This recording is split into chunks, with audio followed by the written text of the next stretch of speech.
Hey, you have an excuse though. It's late. At least nobody heard what we were talking about so far. That's true, They'll actually think we know what we're doing. right? How, da- how dare they have such great expectations for us?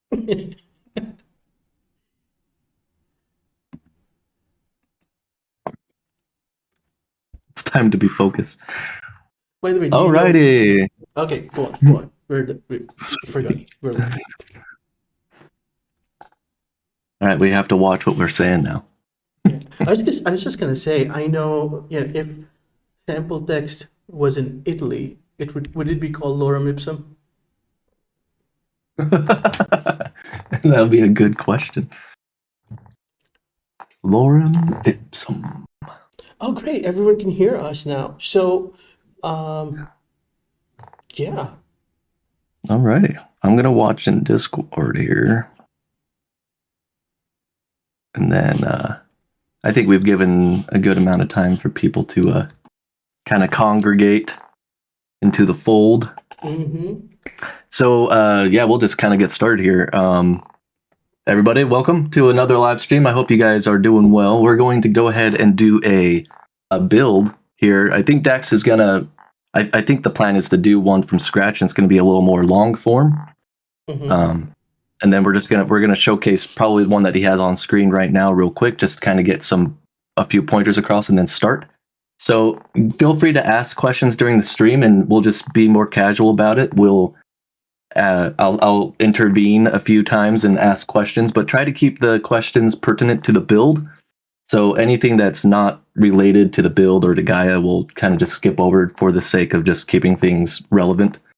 But yeah, other than that, feel free to ask questions in the chat or in Discord or on the forums. I'm monitoring all three of them, and then we'll go ahead and get started. All right. So, let's see. Well, here's a little terrain. It's, not much, quite simple little thing. And we're going to make that today. We're also going to look at, why an organized graph matters. Uh, I don't have a visual guide. I was supposed to have a visual guide for that, but imagine being tangled up in lots of electrical wires, not knowing which is going where and doing what, and then you have to cut one. So, there's a very real chance you might get electrocuted. So in the same way, if you end up connecting the wrong thing, it's not a good idea. So we're gonna have something nice and neat and clean like this. But anyways, we'll look at this later. Let me get rid of this, and let me also get rid of this practice thing that I was building. Start fresh. And so I am running a slightly nightly build because we have a few bug fixes that should be out on Tuesday, but no new features. Everything's pretty much what's available right now on the bleeding edge. So okay, the goal, the remit here for this project is we're going to create a little nice semi-alpine environment, originally inspired by the Pacific Northwest of the U.S. and we'll make it procedural and we'll have rivers and lakes and so on, and we'll have everything interacting with each other.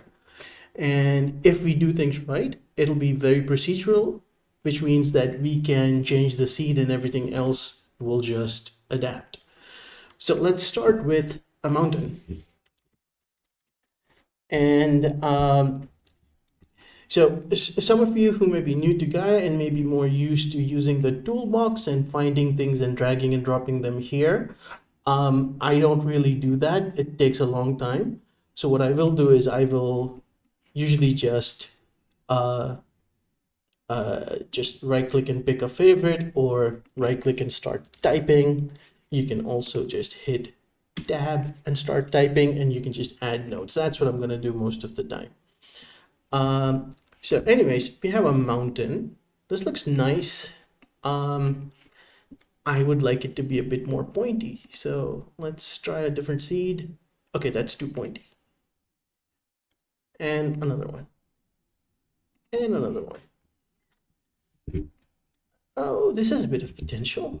Okay, so what I'm going to do is I'm going to turn on the bulky option, which will make it like this, and then I'll post-process it just a bit. So I'll turn on shaper down here in post-process, and then reduce the bulk a little bit, and then clamp it down as well. It's a bit too tall. Adjust the bulk accordingly, and we'll stick with this for now. If needed, we can always change this later. It's not a big deal. So we have a mountain, and we're going to erode it and do other stuff, but we also need kind of like a ground plane. So I'm going to create a Voronoi, and we're sticking to the basics. I'm going to avoid using too many of the primitives so you can see how you can wrangle things out of noise if you ever need to. But we'll also rely on some of the primitives. So anyways, that's not very ground-like. So the first thing I'll do is I'll turn on clamp and press this down. Okay, that's still not very ground-like. So let's see, I'll change this from P to R and reduce the, or increase the scale rather, of the noise. So there we go. That should fit, you know, in very vague terms around a mountainous area like this. So that's okay. But I want it to be a bit more interesting. So I'm going to add fractal terracing. And let's make it angled. So I'm going to add a gradient, which we will use to modulate the terraces. And so just plugging it in, we have this. Now, the modulation is too strong. So it's actually going below 0, and Gaea likes to ignore stuff that goes below 0. And so the easy thing to do is go back to Voronoi, and in the clamp, increase the minimum as well, just a little bit. And then go back here, voila, you have this. And now if you think like, oh, I have extra space here, and I didn't want that because this is the ground, well, you go expand the post stack and just click drop to floor. So that's cool, bit strong, like I said. So I want to adjust this gradient. Before I do that, I'm gonna lock my preview, right click and pin.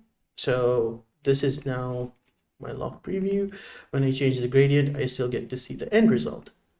And so I'll clamp the gradient, bring it down in height so it's a little less intense.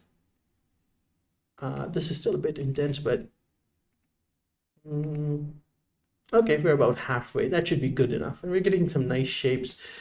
If I wanted to make this a bit rougher, I would turn on displacement, increase the displacement a bit. Oh, that's nice. Okay, let's keep that. I'll go here and I will unpin this so we can go look at other stuff. I don't want to erode this before we actually merge them, because when we merge them, there might be a little seam, and then erosion will take care of it. If we do it beforehand, then it might not. So let's see, let's connect these two. And I'm going to use max mode. Okay, our mountain needs to be a bit taller, and maybe we need to move it around a bit too. So again, I will lock this, I'll pin this, and I'll press F to do that. So the preview is locked. Let's go to mountain, and I'm going to increase the clamp minimum.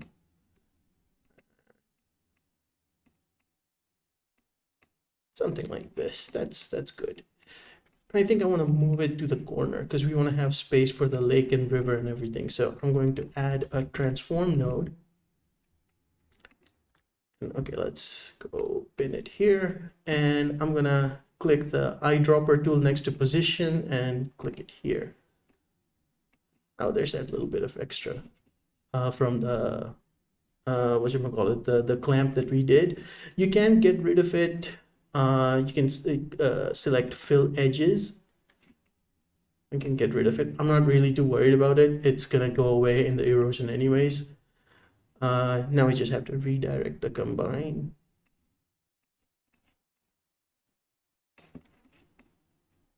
And okay, now we need to probably do the clamp thing again. So I'll use clamp up here, bring, oops. That's good enough, I guess, for now.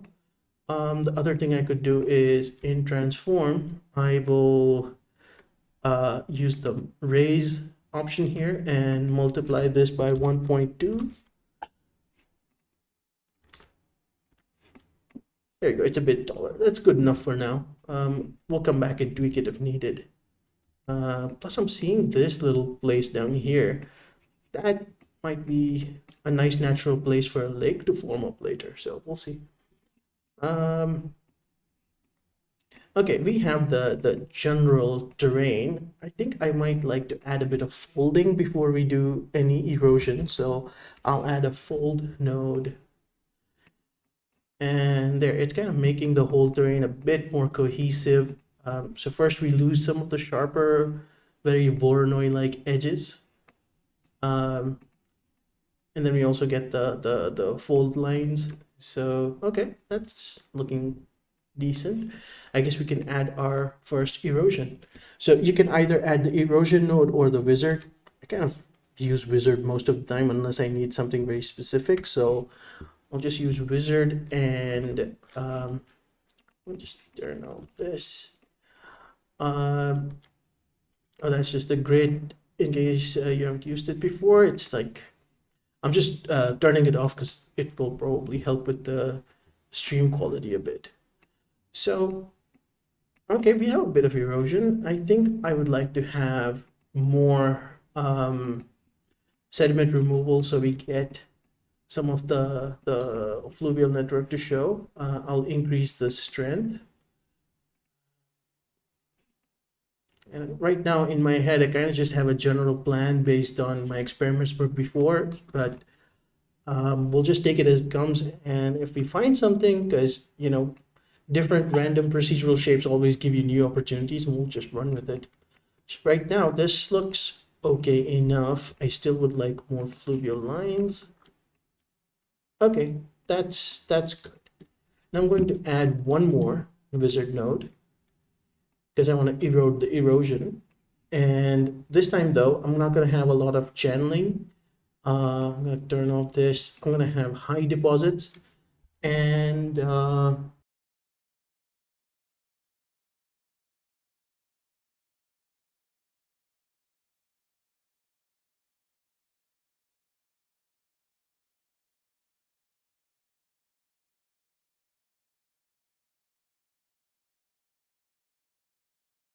well, now that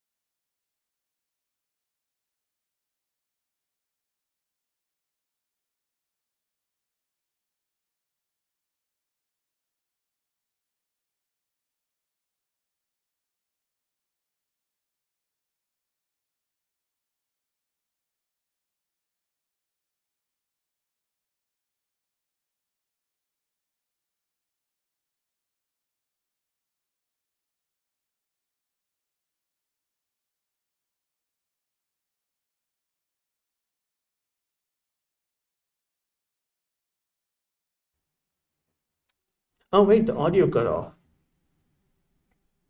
Okay, I'll wait a few seconds. Can you guys hear me now?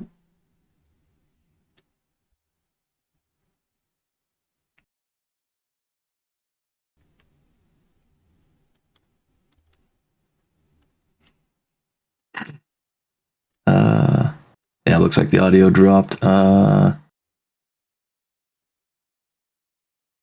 think I Audio cut actually, out. yeah. I think I Bit rate accidentally, dropped to 0 again. yeah, I think it was muted a bit. I think I accidentally pressed something on my Stream Deck. Okay, it's back. Sweet. Okay, so I'll go back and so what I was talking about was, I think that I just wanted to have more fluvial grooves and everything. So I set the strength high, just played around with the settings a bit. Again, nothing too pre-planned. And we have these strong fluvial lines. And the reason I want to have these, the stronger flow network is because they're going to be kind of like a precursor to rivers. And when we use rivers, the river algorithm will kind of take those into account. So I want to make sure we have some good fluvial lines there. I think we may have to change the seed later based on how the river network's coming in, but that's, again, we're not worried about that right now.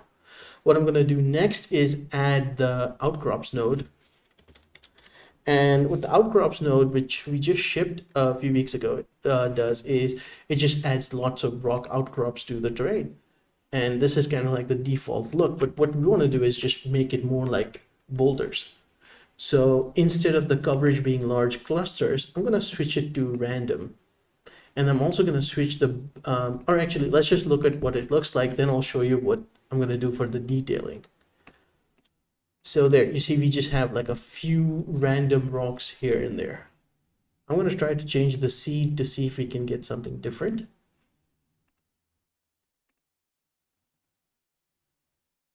Oh, that looks nice. So I think, well, we need more detail, that's for sure. So right now, these are large, flatter rocks, which could be used elsewhere in different ways. But what we need is something slightly more detailed. So I'm going to switch the breakage to high and the detail level to high as well. The reason I'm not going low or medium is that when you go high, it really starts shattering it. It even elongates some of the rocks to accommodate that shattering, so we get more rocks. And so there we go. We have lots of nice outcrops everywhere. And again, we can come back and modify it a bit if some of the shapes change or you want to move stuff around later. Not a big deal. What I am going to do, that I just remembered, and I highly recommend everyone to practice, is save your file. Save as often as possible. And there's this handy little save incremental button. Use that, it'll create a new file. It's, yeah, very handy, very useful.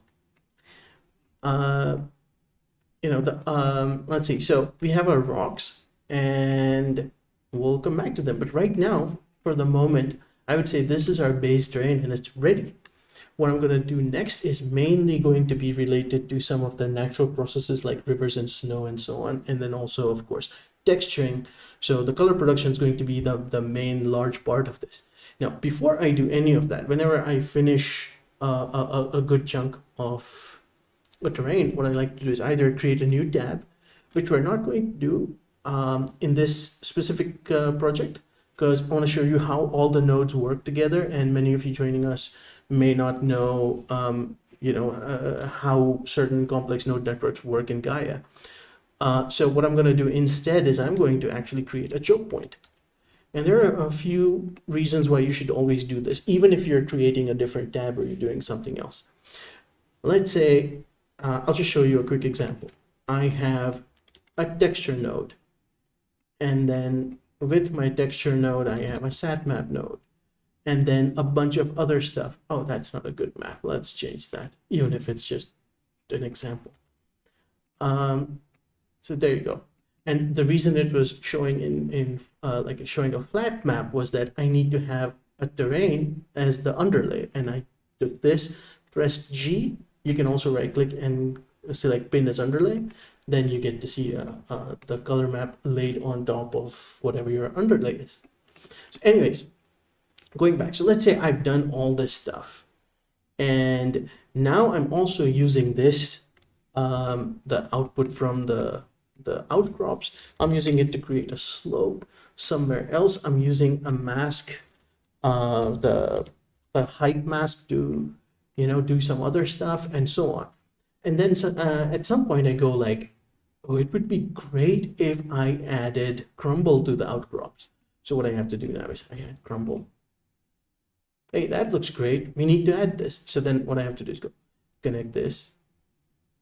And that's unnecessary reprocessing, or at least the processing is not unnecessary, but connecting is. Okay, so I had to do that 3 times.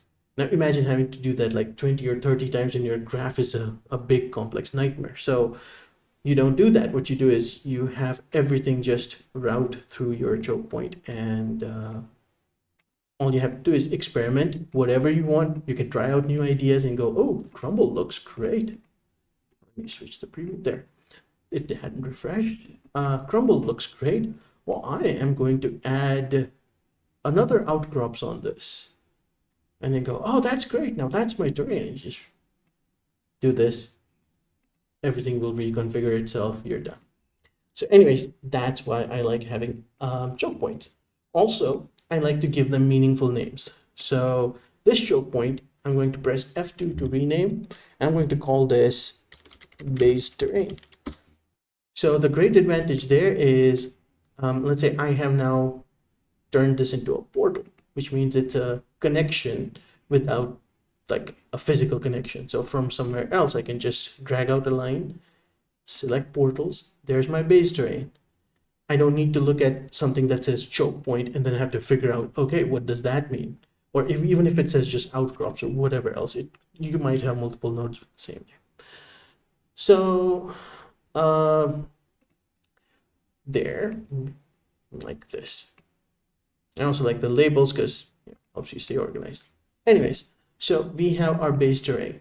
Now we're going to add snow, rivers, and lakes.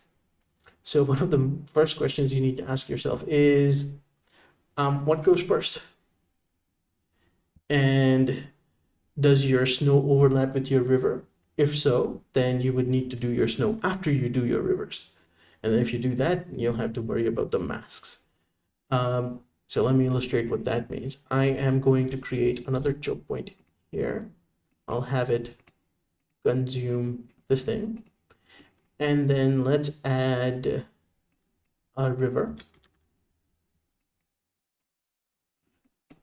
There we go. We have some nice rivers. I think I'm going to make them wide, like really, really wide, just so we can see them. And so with these rivers right here, I want to add snow coming down from the peak. And so to do that, I'll add snow. And well, there go my rivers. Okay, so I want like maybe a bit more snow. And I'm going to have a bit more settle and thaw. And I'm also going to reduce the adhesion so that more snow can kind of drift down. So what's happening is I have my rivers here. So what I need to do is I'll be using this depth map for coloring later. So I have to bring this out. I'll use an FX node and I'll use auto level. So it's a more normalized value that I can use for coloration. But then I'll connect this output to the snow output. There you go. And then I am going to subtract it. So wherever the snow is, like here, the rivers will kind of disappear. And I might adjust this terrain later, so I'm not going to mess with this too much just yet. We'll come back to this. But it's important to know the order in which you want to do this. If you don't have any interaction, you can go with the snowfall first and then the rivers afterwards. Might save you a couple of nodes. So next, we need a lake. And well, oh, there you go. I'll take the snow output and let's make a lake. Okay, that's too much lake. That's water world. I'll reduce the precipitation. Okay, that's better. I think we can have something slightly bigger. Okay, that's cool. One of the reasons I like this is because one of the rivers is naturally emptying into this lake. So let me go do the river. So there and there. So that might work. Now, what I want to do is I only want to have this lake and this lake.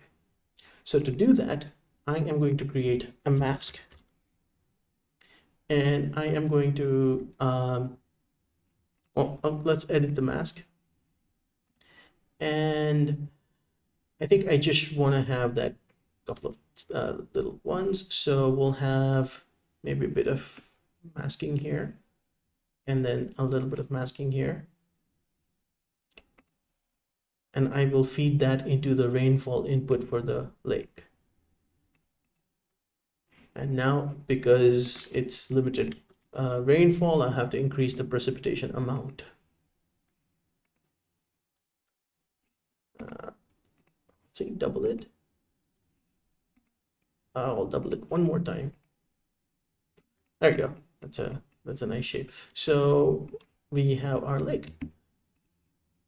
And now I'll save this again. Just pay attention to that flashing little thing. It can save your life. I actually had too many lost files that have caused problems, so that definitely helps. Okay, so we have our lake, we have a river. Next thing we need to do is we need to kind of merge them, but that's going to be part of the coloring stuff. So I want to make sure we take care of all the physical details before we get into the coloration stuff. So let's see, I think we have all of our major elements. I do want to add vegetation. So let's do that. Hey, a quick interjection here, Dex. Yeah, go for it. When we were building out landscapes here and trying to keep in like the theme of the organized graph, would this be a good opportunity to maybe use a graphlet for specific terrain features? So like you have your base terrain and then you have your subset feature, which would be like your rivers and your lakes, that could be added to another graphlet. That way you keep things kind of organized and spread apart. Yeah. So that's, I love doing that. Like having just terrain production be in one, then have another tab, have the rivers and lakes and other natural processes in that. That's perfect. And it's easy enough as well. I could just select all of this and just go move to a new graph. But since we'll have like a lot of interconnected stuff, and until you get used to it, I think it can sometimes be a bit hard to follow.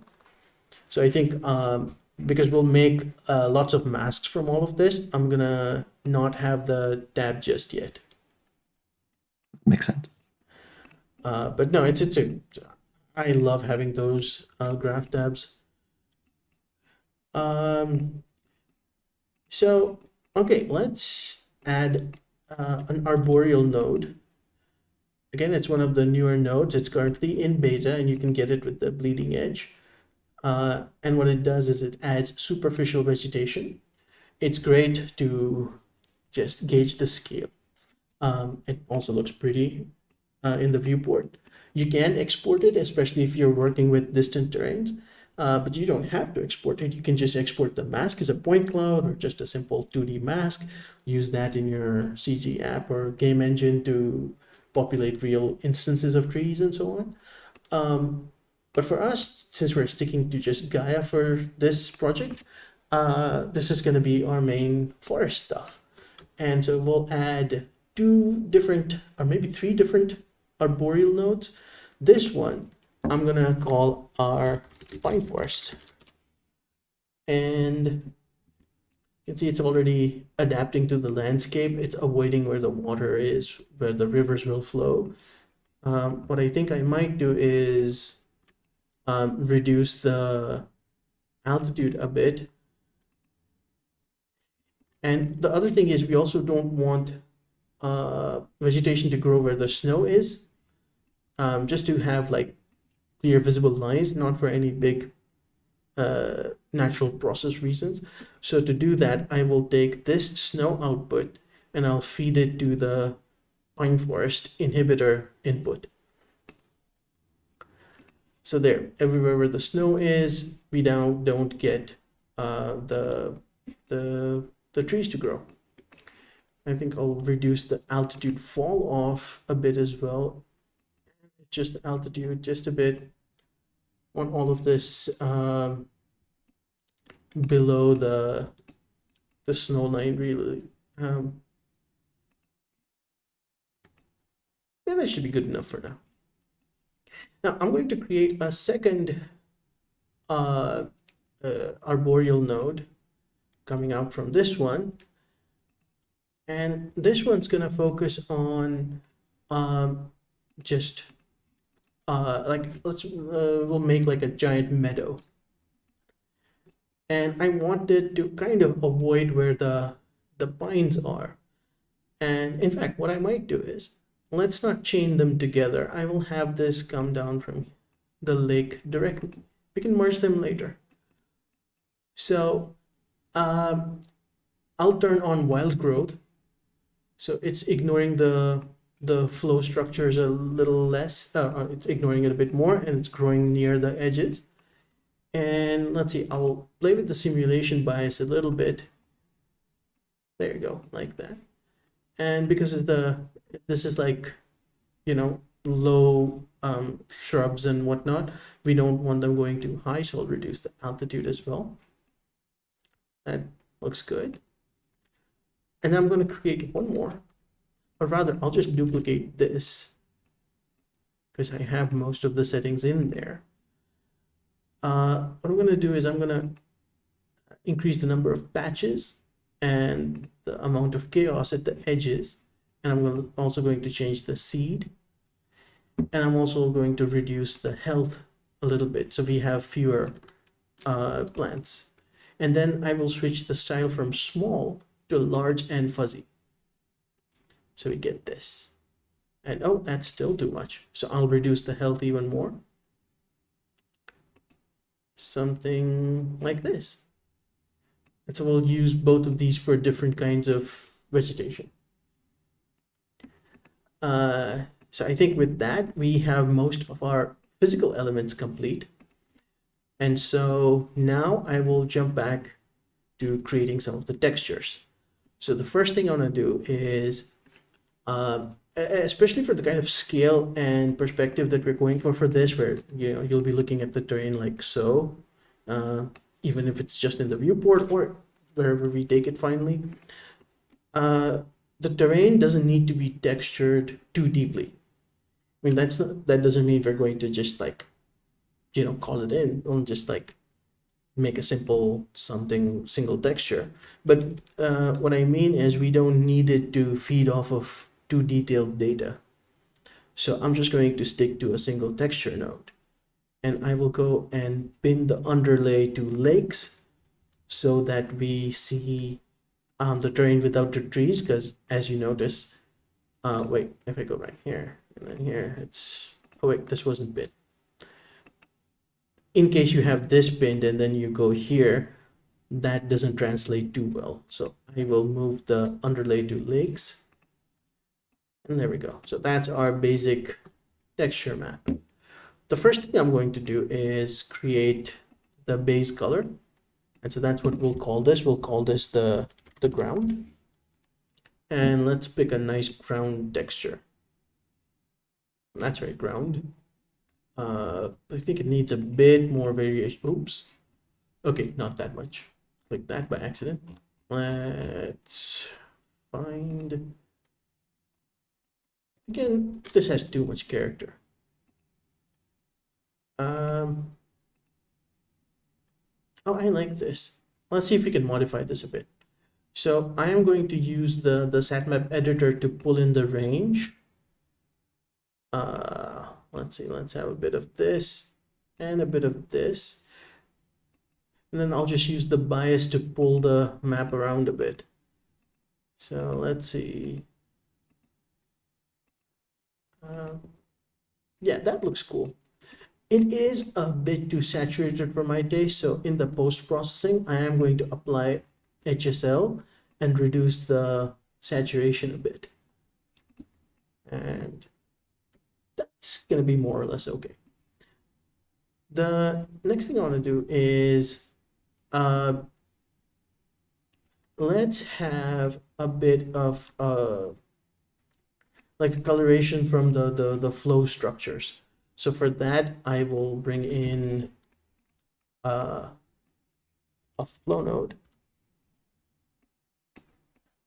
like that, and I'll create another set map, and let's give it something complementary to the previous one, like this, but just different enough. So maybe something darker like this might work. I'm just gonna move the bias around to kind of explore. Oh, that could be interesting. Oops. So now I'll combine these two and then use the flow output as the mask.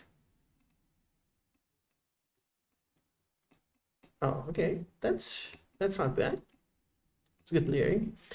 So again, I often say this in most of my coloring videos, but this is I like having maps be separate rather than try to pack too many colors in a single gradient. Just have them be separate and then use different elements like flow and so on to blend them together. I think just for slight more evenness, I will create a slope map now. Oops. There we go. I'll create a slope map and let's give it something like this, very low but with a high fall off. And I'm going to combine the flow and the slope, and we'll leave it at 50% blending so we kind of get like the majority or the main essence of both.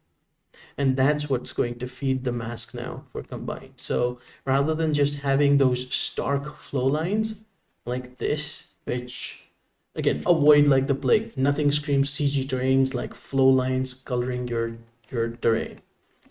So with this, we kind of like get the best of both, and you can always pin this node, go back to combine and change the ratio. You can find different things that might work for you because no two terrains are the same. So always experiment a bit and find what works.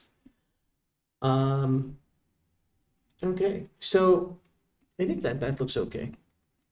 The next thing I want to do is, let me rename this and we'll call this low ground.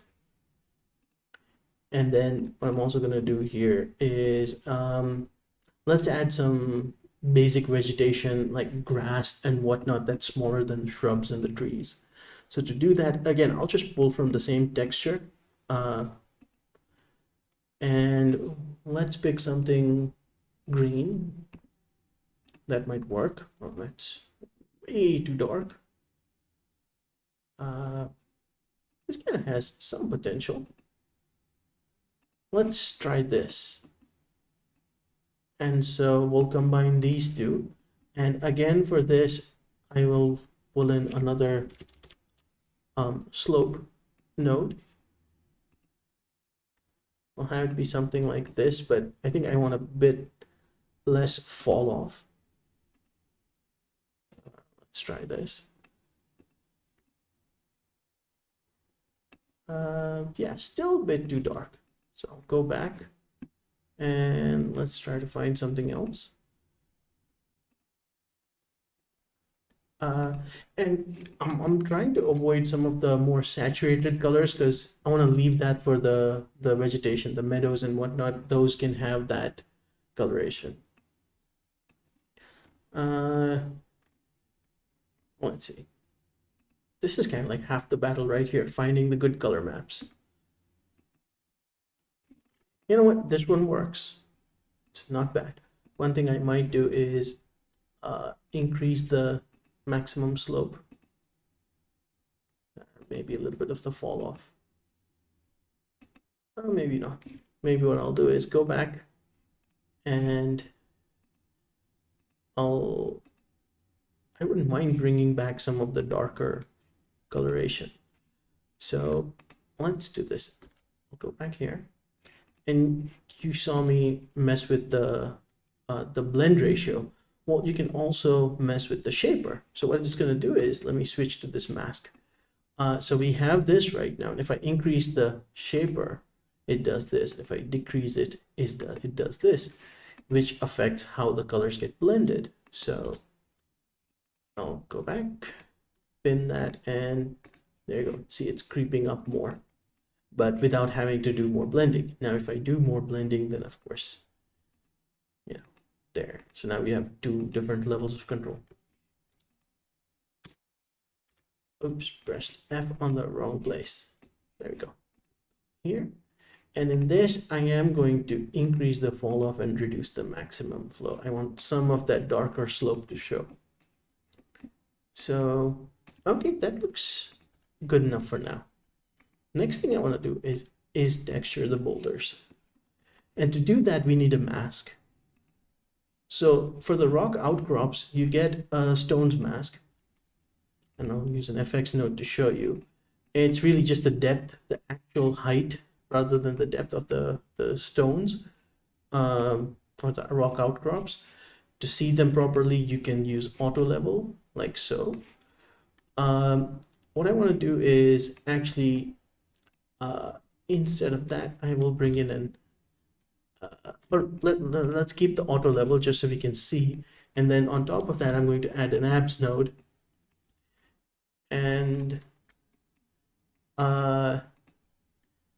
let's reduce the threshold until we have good coverage of the rocks. Something decent enough for texturing, but nothing that like this where it starts encroaching on the ground nearby.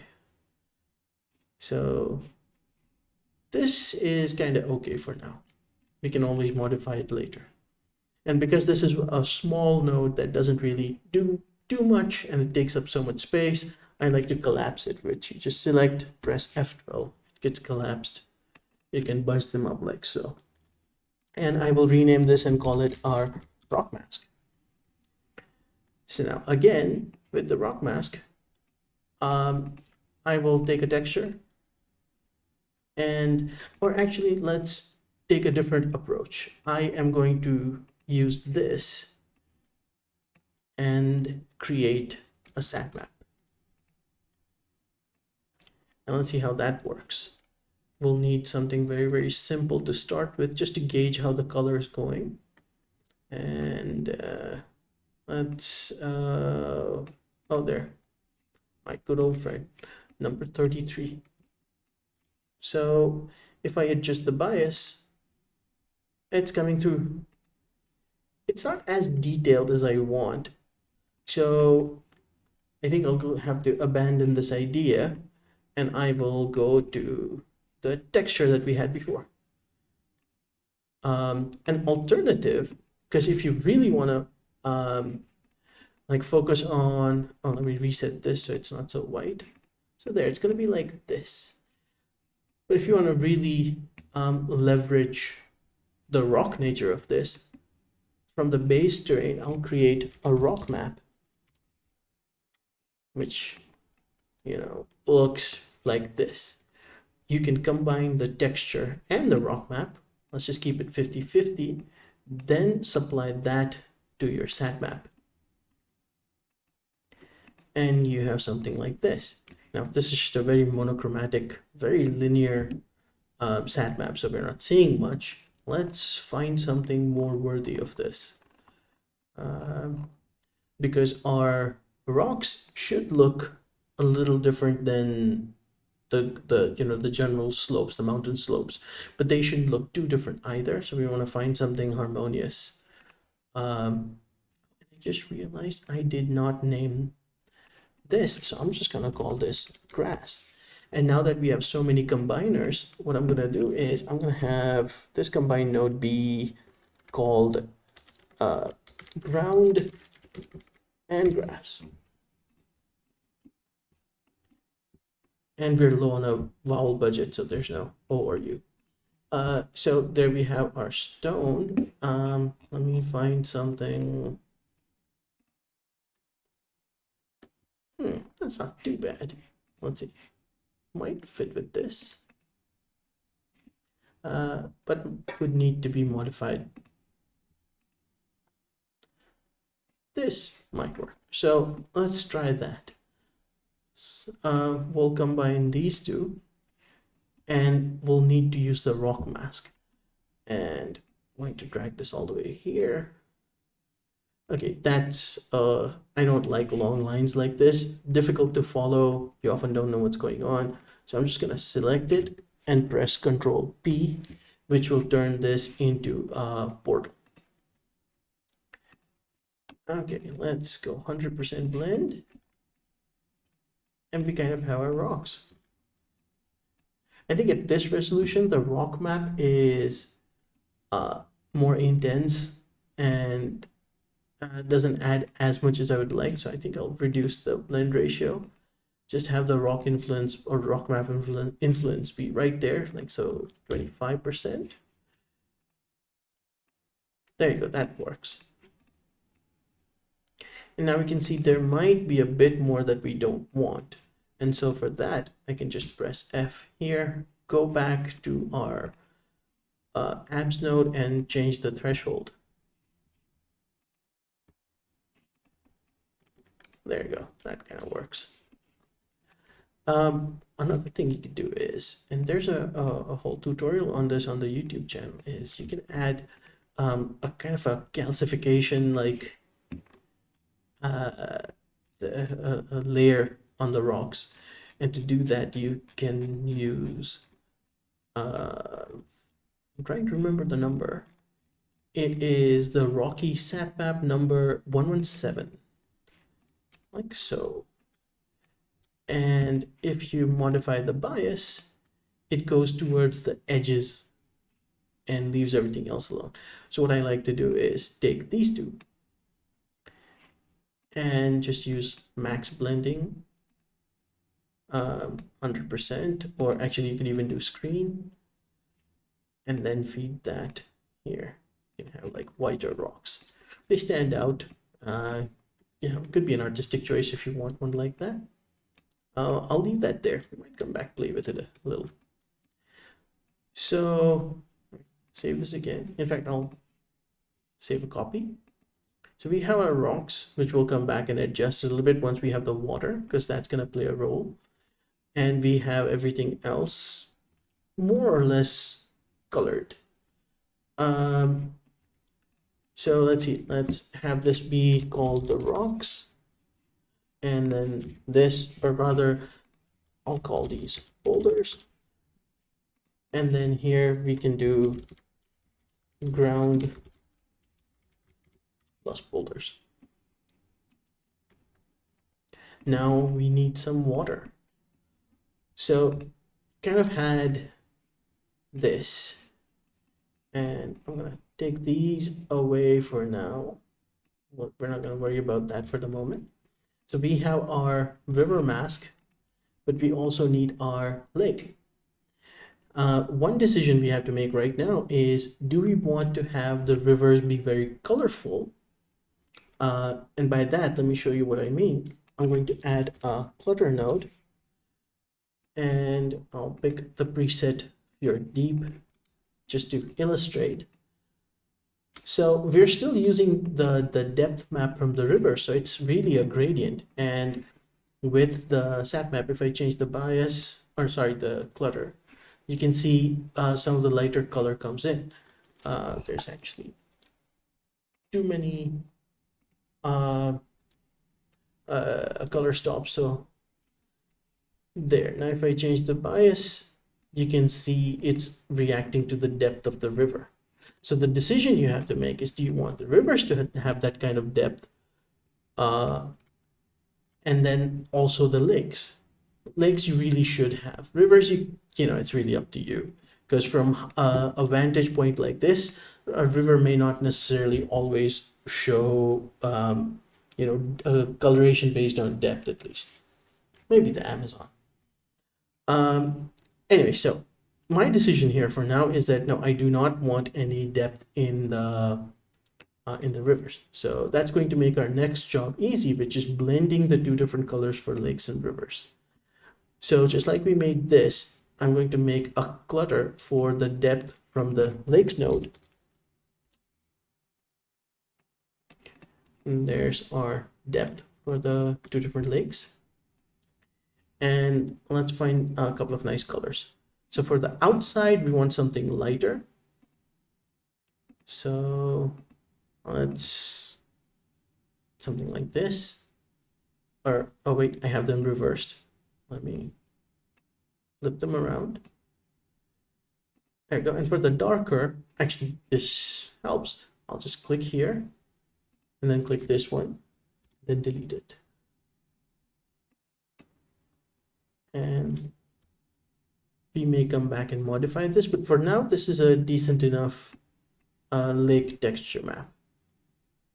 You can bring like if you have like a shallow area near the shore, you can bring the color in to illustrate that, because the shallower shore would have lighter coloration. So like so, and we can mess with that. The depth that I was talking about, the problem is with rivers and lakes is that you know, they both have different depths, and then one will kind of go into the other. And you can do it quite easily if you just use clamps on the depths and then kind of eyeball them. But that's really, again, like I said, it's not necessary for this. I'll probably do a little separate video tutorial for that. For now, I actually like this. And so what I'll do is I'll duplicate this and I'll delete this and hook that up. So there's the river. And I don't want it to be that dark. So I'm gonna change the color scheme just a little bit. And I think maybe a negative bias will help with that. The next thing you want to do is merge the two. And I could merge the two depth maps and do this, but I like to do this separately, at least in this case, since we're not merging depths. And that way it gives you that extra bit of control. So let's merge these two. And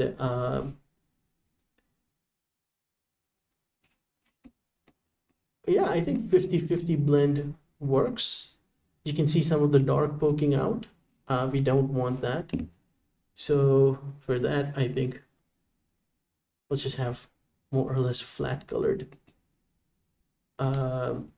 river for now. So in this case, actually, you could just have this map. It could work. Now to do anything with this, we now need a complete water mask. And to do that, we'll take this output and combine it with the lake's output. So these two, touch them together, you get this. I'll call this the all water mask. And I'll just right click, select the 100% max preset. And that gives us everything. Now you'll notice I'm not using a hard mask because I don't want the subtlety of the river's masking to like become too hard. For example, if I add this like this, I don't want it to become that. That's going to be more helpful when we blend different colors, you'll see. Anyways, now that we have our river mask, we can actually connect the two. So I'll call this all water. And so we now connect these two and use the water mask and 100% blending. And we have our river system working with the lake. Now with this, when we see it interacting with the rest of the environment, this is where you can go, okay, let's, you know, some of the colors might not work or feel a bit out of place. And let's go back to the clutter. And let me see if we can try what I was thinking before. Since we are not coloring the rivers and the depth mask for this is like, you know, it's blue everywhere else because we had this color at the edge, we can get away with just using this. So there you go. So we can rename this all water, and I can delete this and this for now.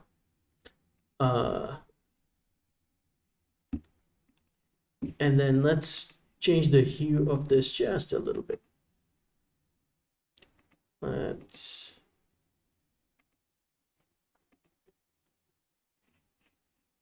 And then for the darker one,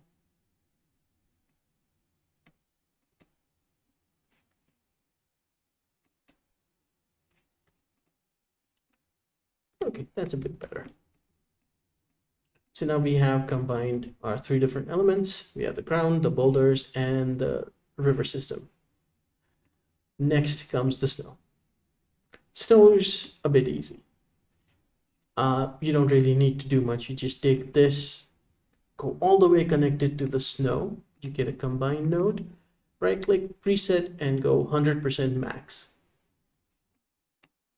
And you have your snow. And now looking at this, after all of this, I think I might want to change the mountain shape just a little bit. So let's try that. In fact, you know what? I'll lock the preview here like I had before. And let's go to the mountain, and I'm going to randomly just change the seed of the mountain. This will go through the entire graph, update everything. And we have a new mountain. I think I wanted to process a bit faster, so I'll lower the resolution for the moment.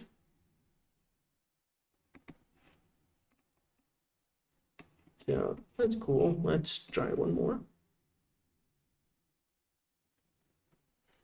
I think I will undo the shaper. And I'll also undo the bulky effect, just to see what we get.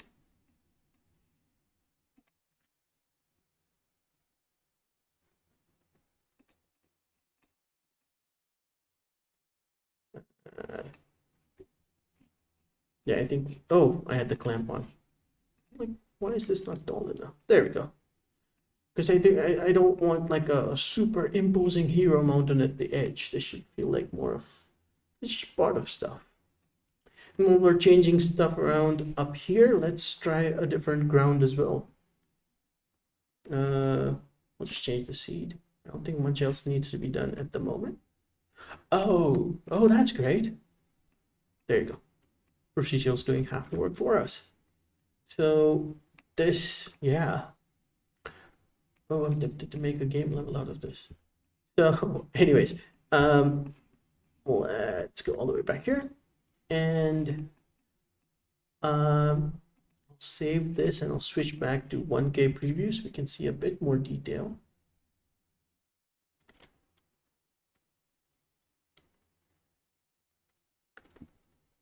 And yeah, that's looking cool. We have a little bit of mountain to play with. We can come back and do some stuff there too. So anyways, let's now start thinking about our forest. So we have our pine trees and we have our ground cover. So kind of like what we did with the water, where we don't really worry about the shape first. We just use depth to create our color mask and then worry about masking it with the main texture map.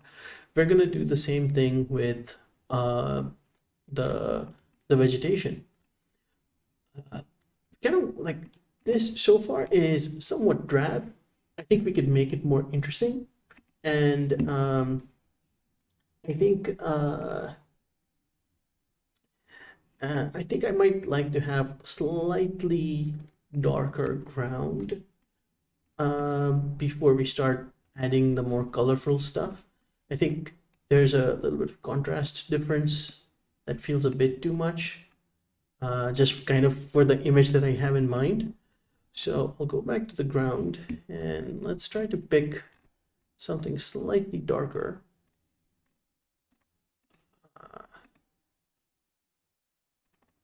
Something that flows well with the crevices in the terrain.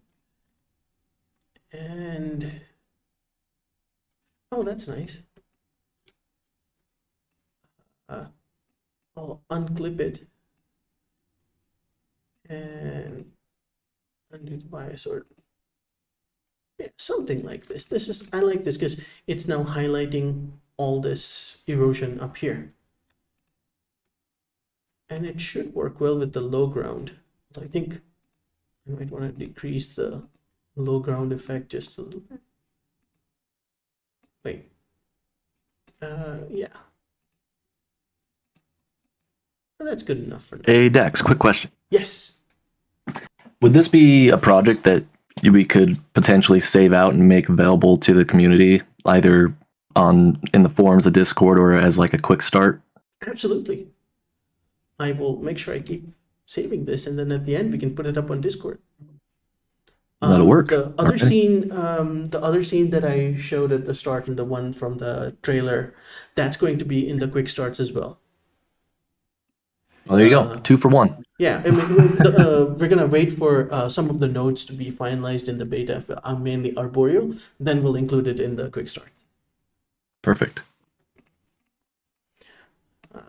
Oh yeah, I think this brown matches the green coloration a bit better. So, God, I haven't been paying attention to any questions, Dylan, just in case anyone has anything before I go further. We have some questions, but I'm saving some of them for towards the end. Oh, okay, cool. Yeah, because they're good ideas. They just don't necessarily pertain to this stream. But I feel like some of them warrant maybe talking about and then maybe planning in the future. That sounds good. Yeah, we'll stay focused on the task at hand and then come back to them at the end. Awesome. So, let's see.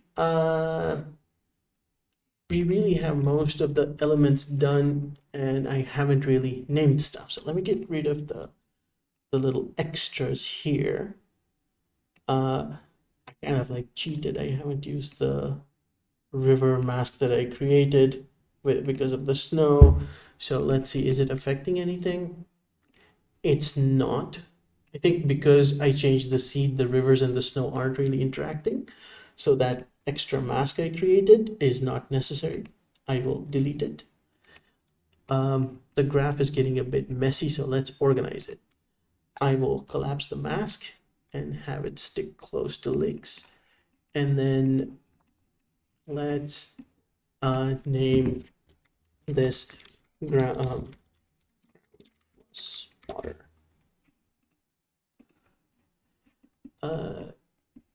And this will be ground plus snow.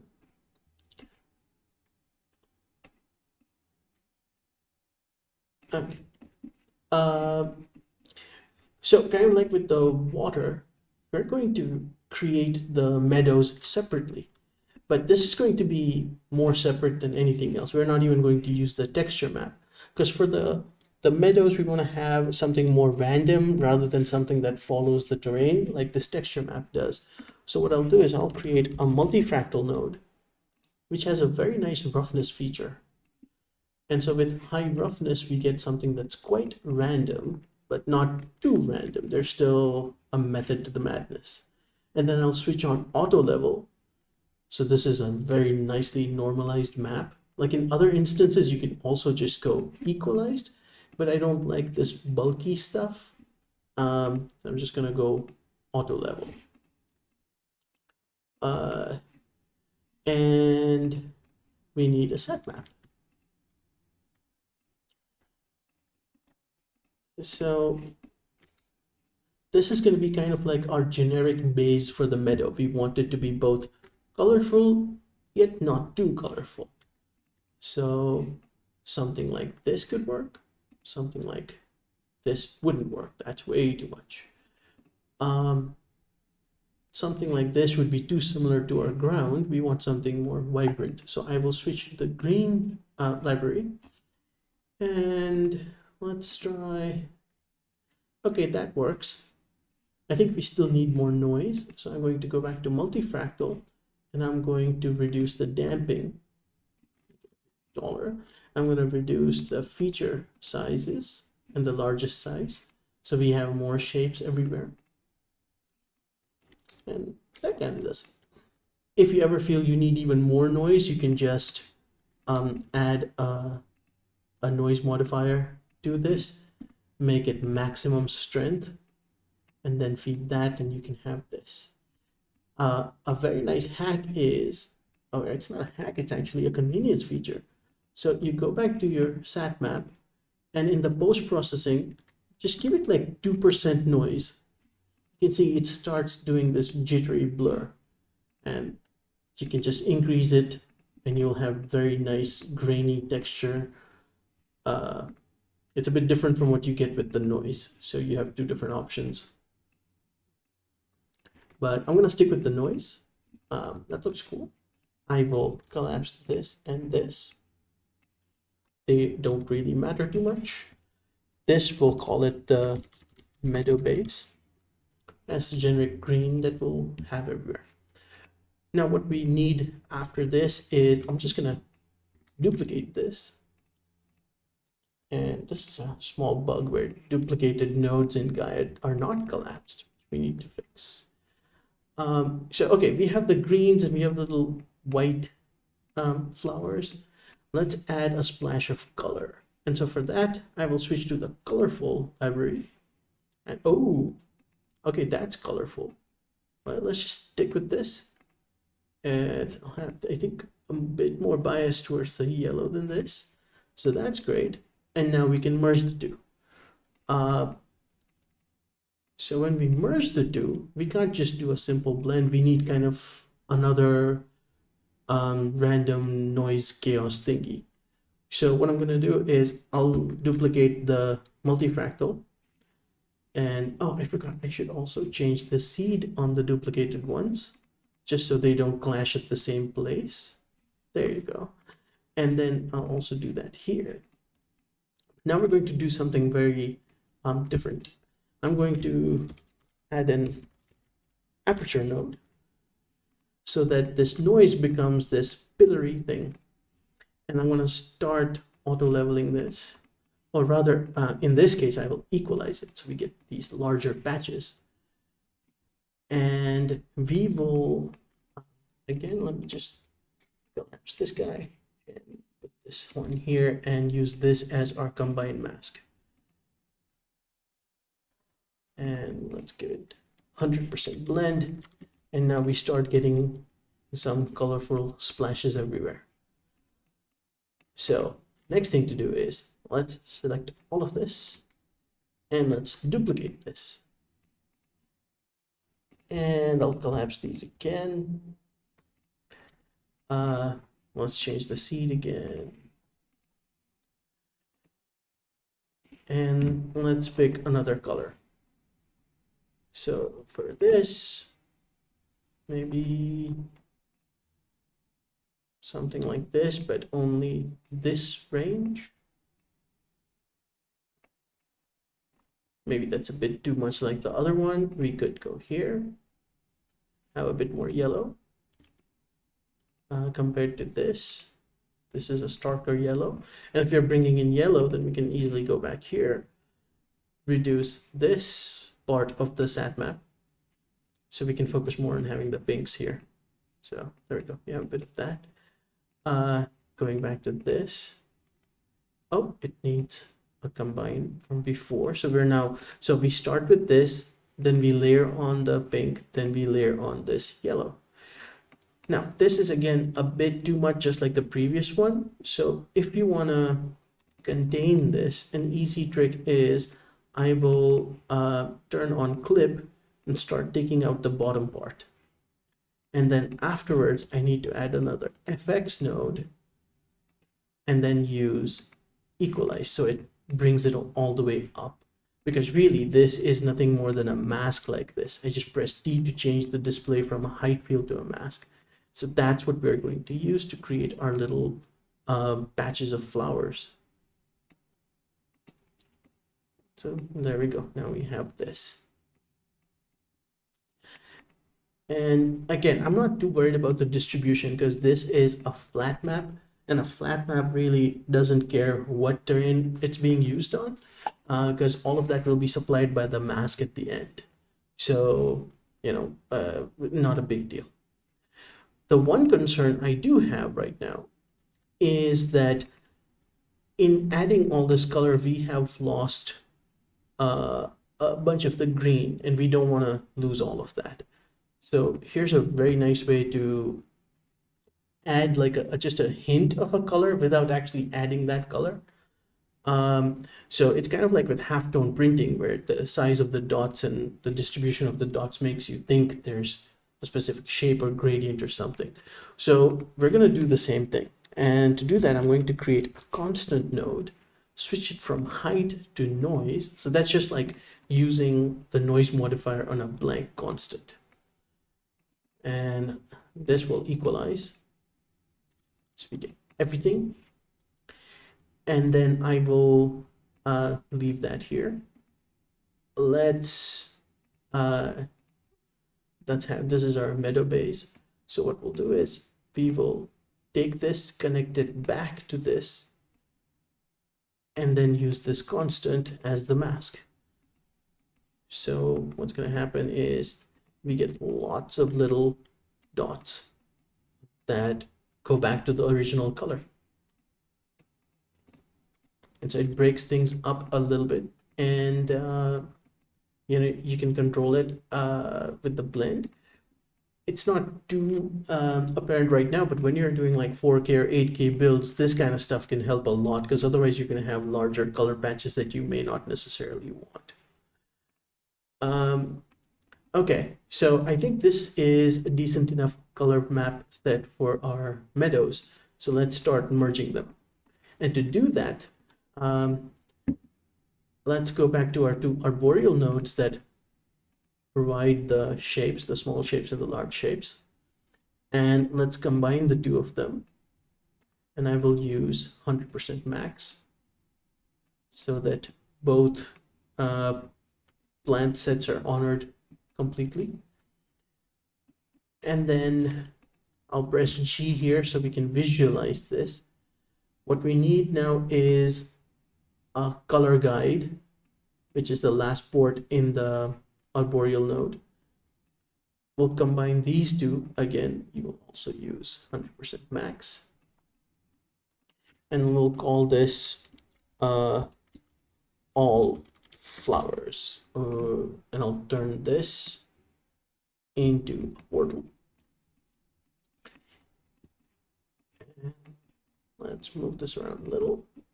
Where we have the ground and snow, we can now connect this and this, and as the mask, we'll use all flowers.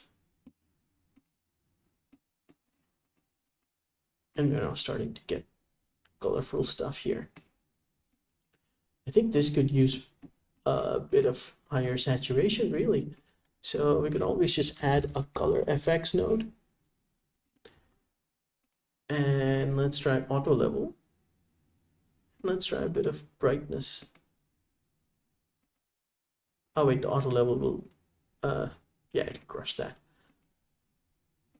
We'll just brightness contrast it a little bit. And let's feed that up here.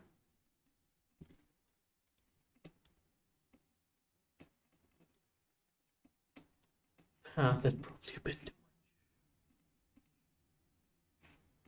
Okay, I'll leave it like that for now. We'll come back because we'll have to adjust things a little bit once we have our trees.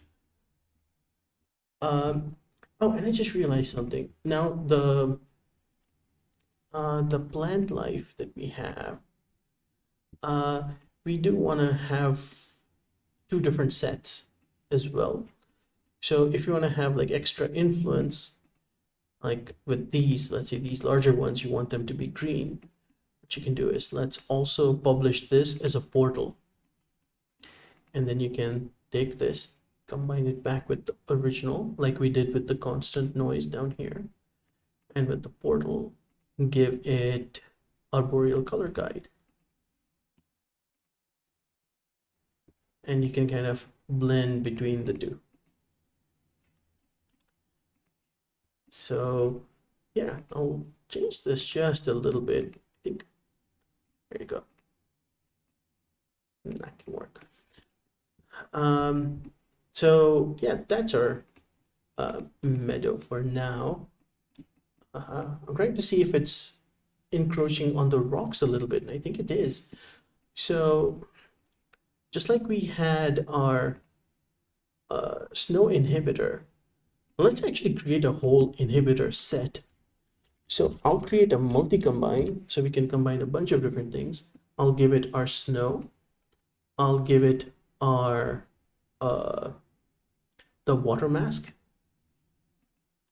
And I'll give it, let's see, there's one more. Oh yeah, the rock mask. So Hey, Dax. yeah. On that multi-combine, would you mind showing people the hidden nodes on that? Oh yeah, okay. So The hidden inputs? yeah, that's a great idea. So most of the time you just see these three, but let's say if I were to drag and drop on the center, it can take up to 10 different inputs. So you can easily connect something like this, and then you can just select and delete it if you don't want it. And with the multi-combine, you can also have like uniform blending, which in our case is that's what we want to use. We want it to be max and 100%. But you could also go non-uniform and then choose different blending ratios with the different inputs. The base is always 100%. So I'll switch back to uniform, and that's our inhibitor mask. Let me bring it back. This is, oh, these are the ugly lines that I don't like. But okay, we'll suffer them for now, and we'll come back and clean up in a little bit. So this multi-combine, I will rename this to dead zones. And let's feed that to our pine forest and our meadows.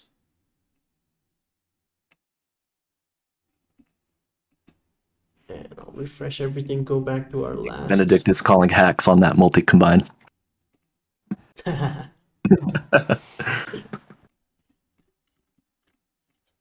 think Gaea is like just a big collection of lots of hacks.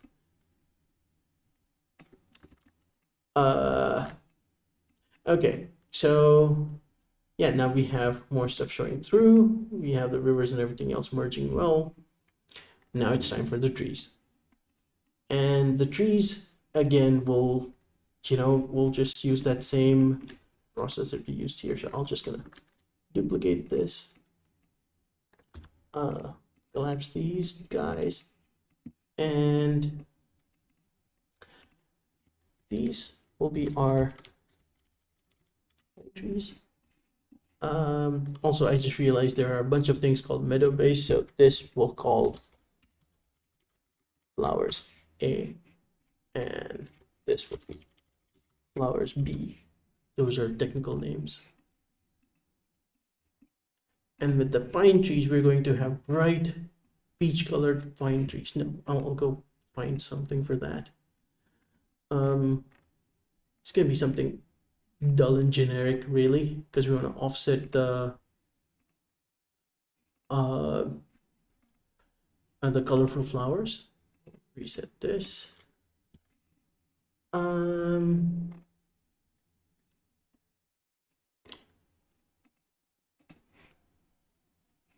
That should be okay for now. We'll come back and modify it. But I don't like having everything be so rich and evergreen. We need to have some dead trees as well. So duplicate. Actually, we don't need to duplicate. I'll just use the same source because it's not that big a deal.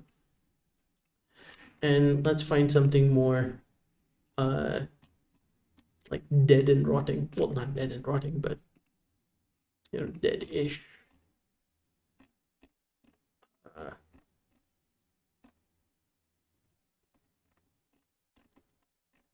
If we don't find something here, you can always go grab something from the ground or the rocky library. Okay, this should do. We're not really looking for something too sophisticated and complex. The main thing is going to be the merge, and so the merging of these two will be basically just another constant noise. I'll change the seed, and I will give it aperture. Too much aperture. So what I need to do is I need to clip out some of the lower noise. I'll go to 2D so you can see what's actually happening. Clip is like reducing the height of everything. And then I'll add an FX node so I can have an extra auto level. to bring it back up. And I'll switch back to height mode so we can see. Oops. I was going to do equalize. Oh, I guess I didn't clip enough, and I shouldn't have equalized either. I want to equalize afterwards. And I think I'll switch from random to impulse noise. Okay, there you go, much better.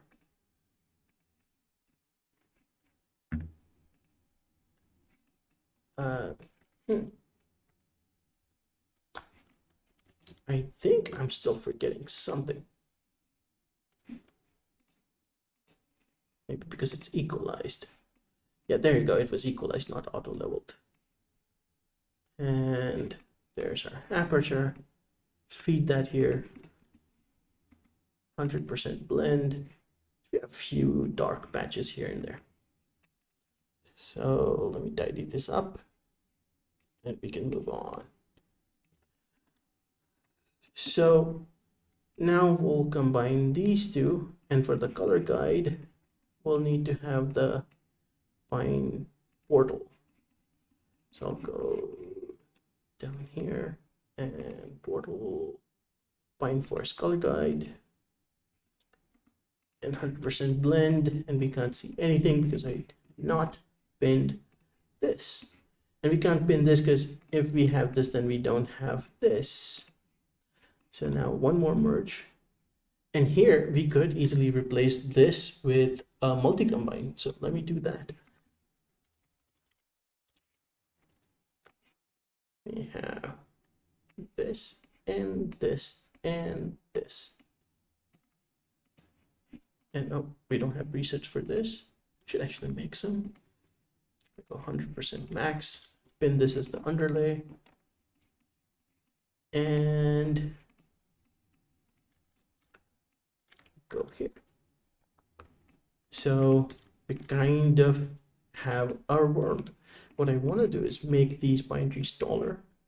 I'll go for 35%. I think I also want them to be wild, like have them grow a bit more.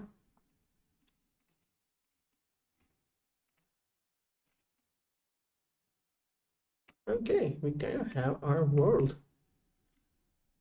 And before I go rambling on and on and on, Dylan, how are we doing on time?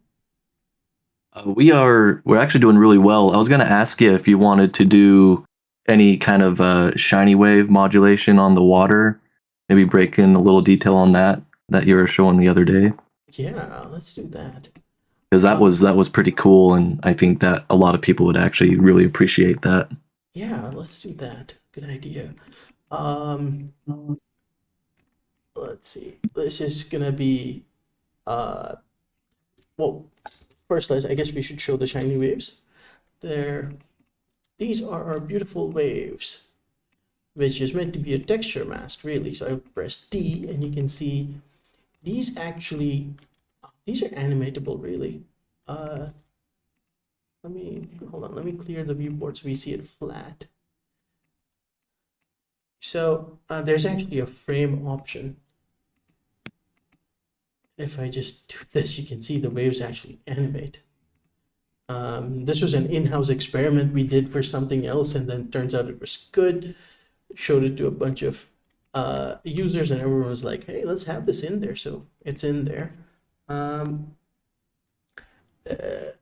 So we'll use this now to add a bit of wave stuff on top. So let's see. Let's just try the simple approach first. And we need a water mask, because I think mountains don't have shiny waves. Let's see, oh, I haven't made that into a portal. We need to make that into a portal then.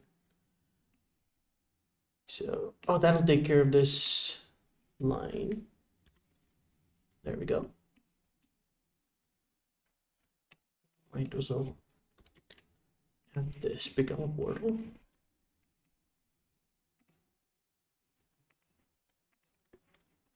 Now we'll go back for our underlay.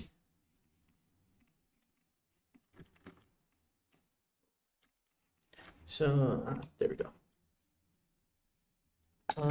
We have a little bit of waves going on. I think I'll switch from max to screen mode so we can have what's going on. Use this a bit, pin it here, and now we can look at the size. I think we want smaller waves, and we can look at the amplitude. It's too small, I think, for this resolution.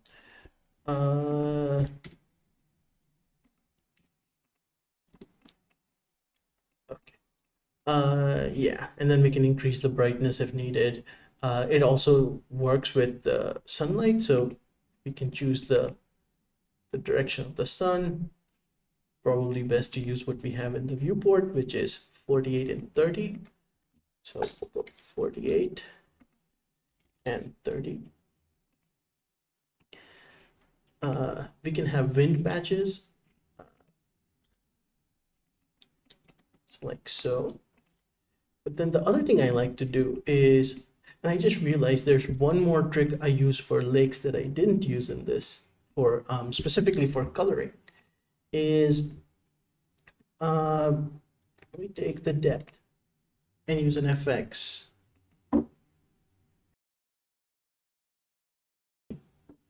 And auto level this so we get our the depth here. Might even equalize it. And because we're looking through the water, there should be some level of refraction. And I'm gonna add that with the blur in the post-process stack. You can also add a different, just a blur node. I'm just gonna look between auto level and equalize to see what works. Yeah, I think equalize is better.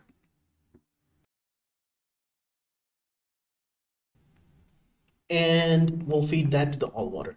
So what happens now is that this is not that precise look that we had before. So let me go back and I'll just bypass this by pressing B. And you can see this is sharp. I mean, we don't have like truly dark tones. So if I were to go dark, there you go. You can see like there, you can have depth like that. But then when you do blur, it's softer. And there, like this. And because it's water, there's like in the refraction, there's a little bit of undulation, so we can mimic that as well. So I will turn on displacement in the post-process stack. I will scale it down to like 5%, maybe even 2%, and then increase the displacement, like really increase the displacement. So you're gonna get something like this. And then here, let's adjust this so it doesn't look too stark. And I'll go back. And you can see we have a bit more character in our water.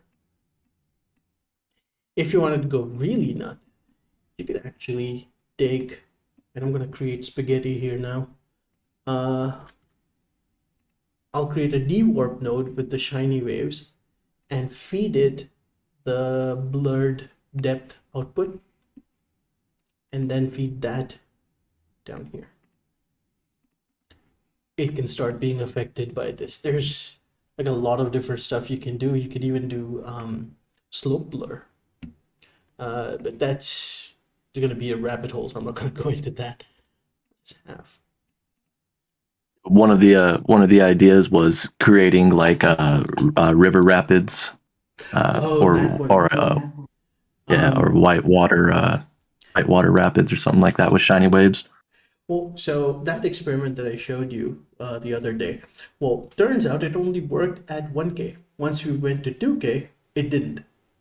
So it's not resolution independent yet.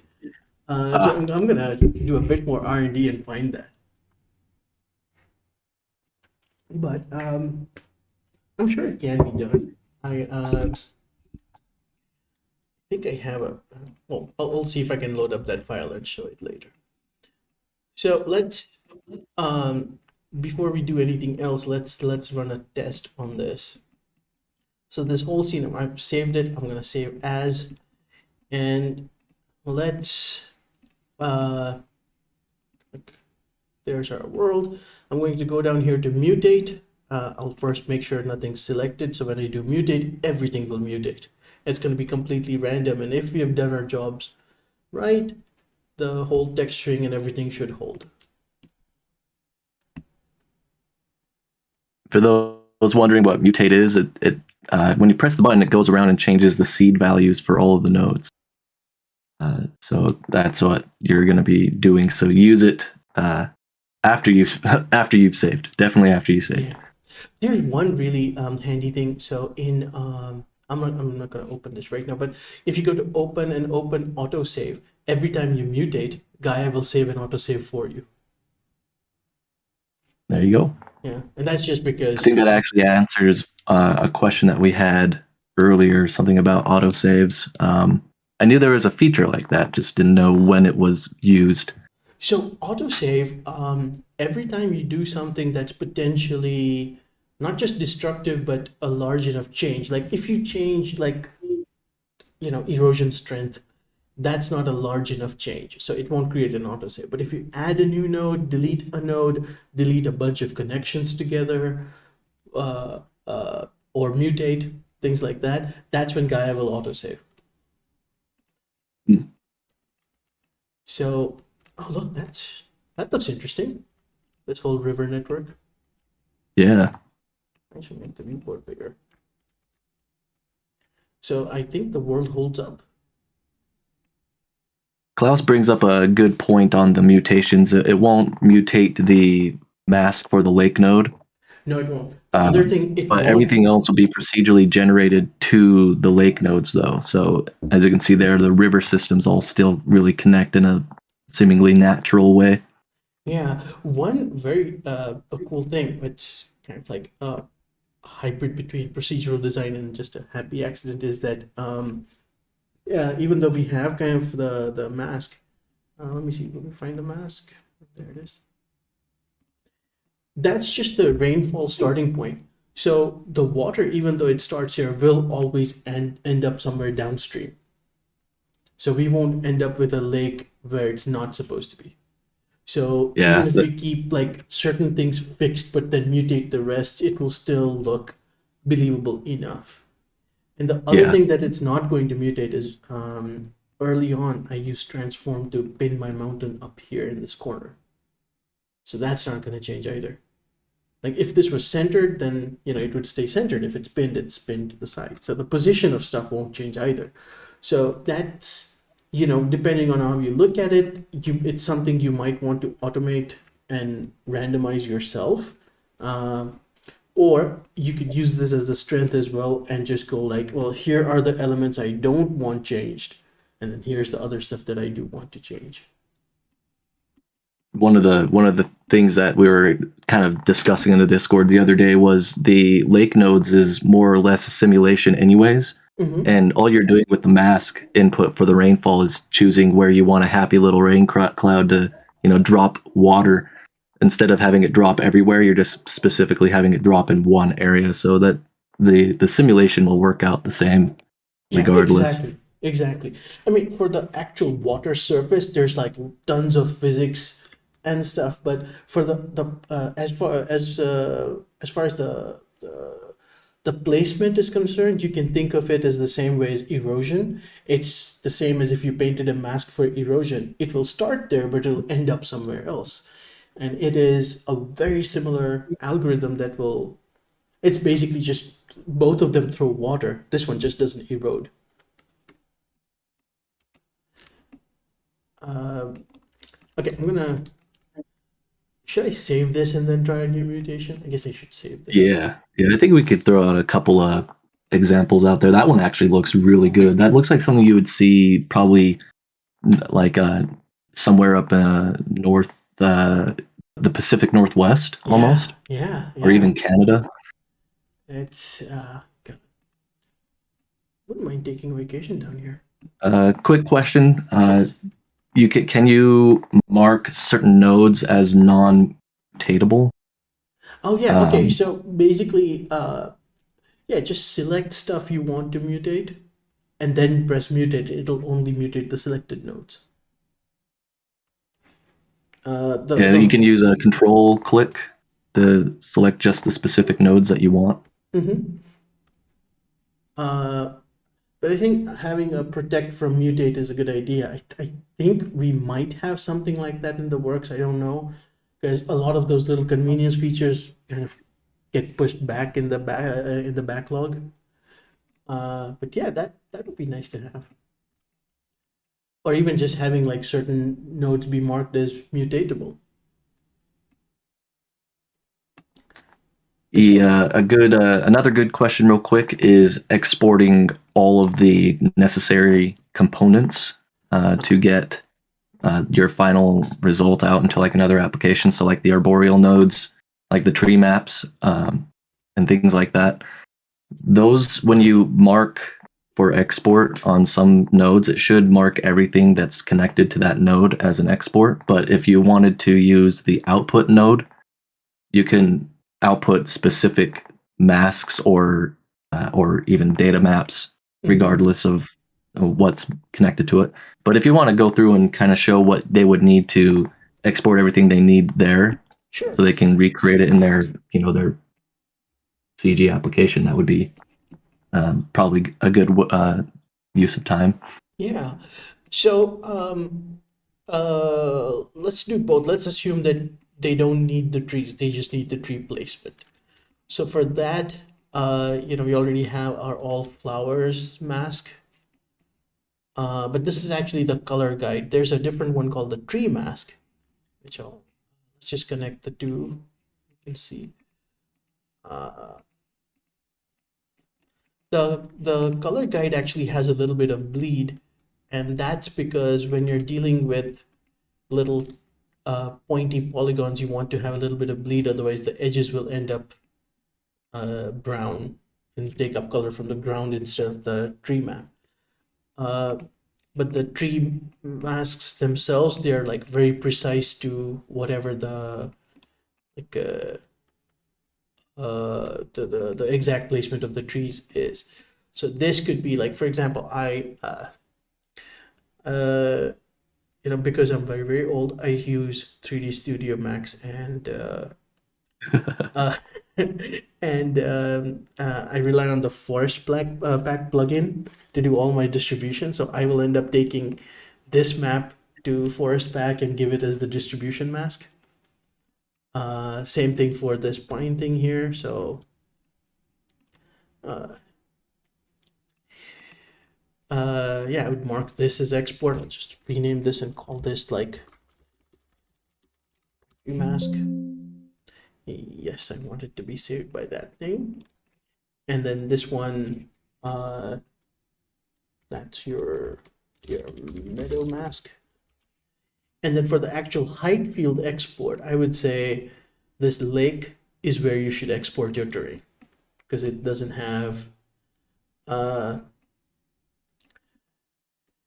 I just saw a comment that said nothing wrong with Max, and yes, I agree. There's nothing wrong with Max, but it could be a bit better. At least whenever I look at Blender and other software that are doing other stuff. Anyways, I won't say much. Uh, so Such is the life of the CG artist. it's It can always be just a little bit better. like for the last 6 years, my New Year's resolution has been, okay, try to migrate away from Max, learn Unreal, learn Blender, learn Houdini.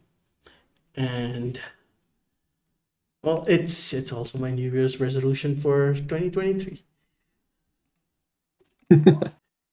So anyways, the lake, I would export the lake, and one of the things you can do is you have the lake surface separately.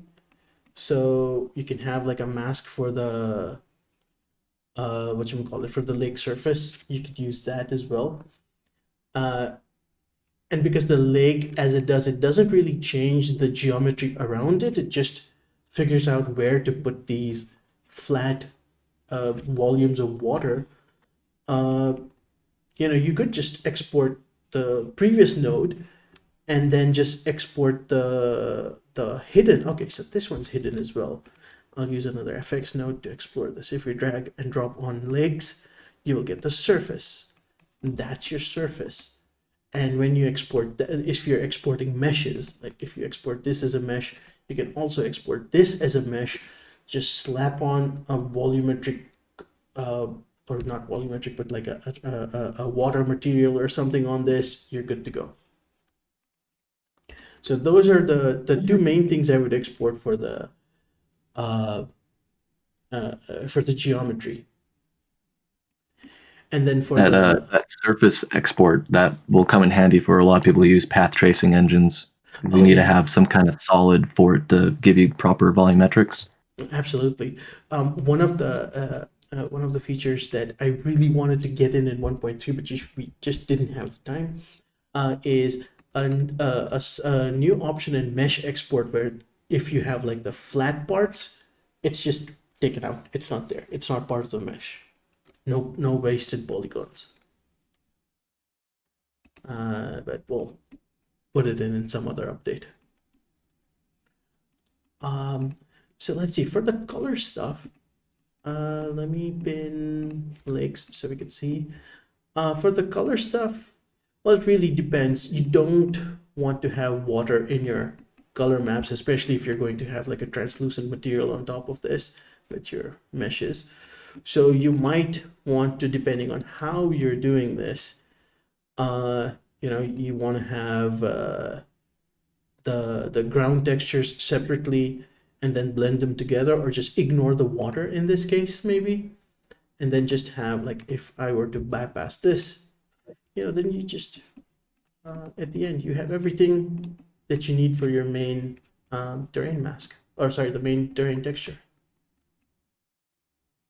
Might be beneficial to export two different color maps, one with and one without water. That way you can kind of make sure that you have your water lined up where it needs to be in your application. Yeah, that's a very so you good can point. visually see it, and then you can just replace that color map with one without the water. That works pretty well. Yeah, I often end up just like, even if they're like flat maps like this, just export everything, because I don't want to rebuild just for that one thing that was missing later. Yes. Because it's I already am guilty there. of doing that all the time. Yeah, and sometimes you will end up with things where, like, a simple example was I had the snow baked into my texture, and then in my renderer in Max, I think back then I was still using Corona, and I was trying to do something with the snow, and I wanted to have like the snow be a whole different material rather than just have like a shiny map or reflectance map just for that snow. And I was trying to do something, and of course I didn't have the ground texture without the snow. So kind of like, yeah, it's better just export everything. And image files don't really take up that much space anyways.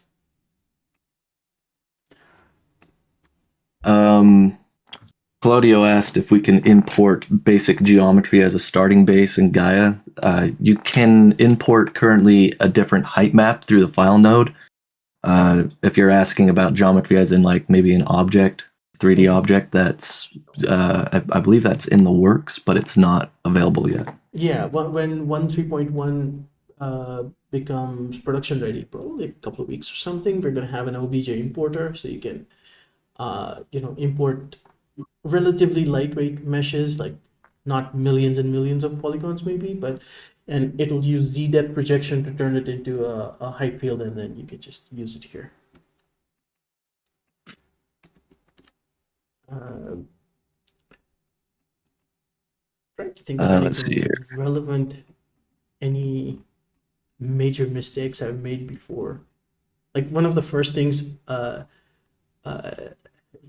some of the people that I learned from when I entered the CG industry, they were like, the first best advice I got was learn from other people's mistakes. It's much cheaper. Yes. So indeed.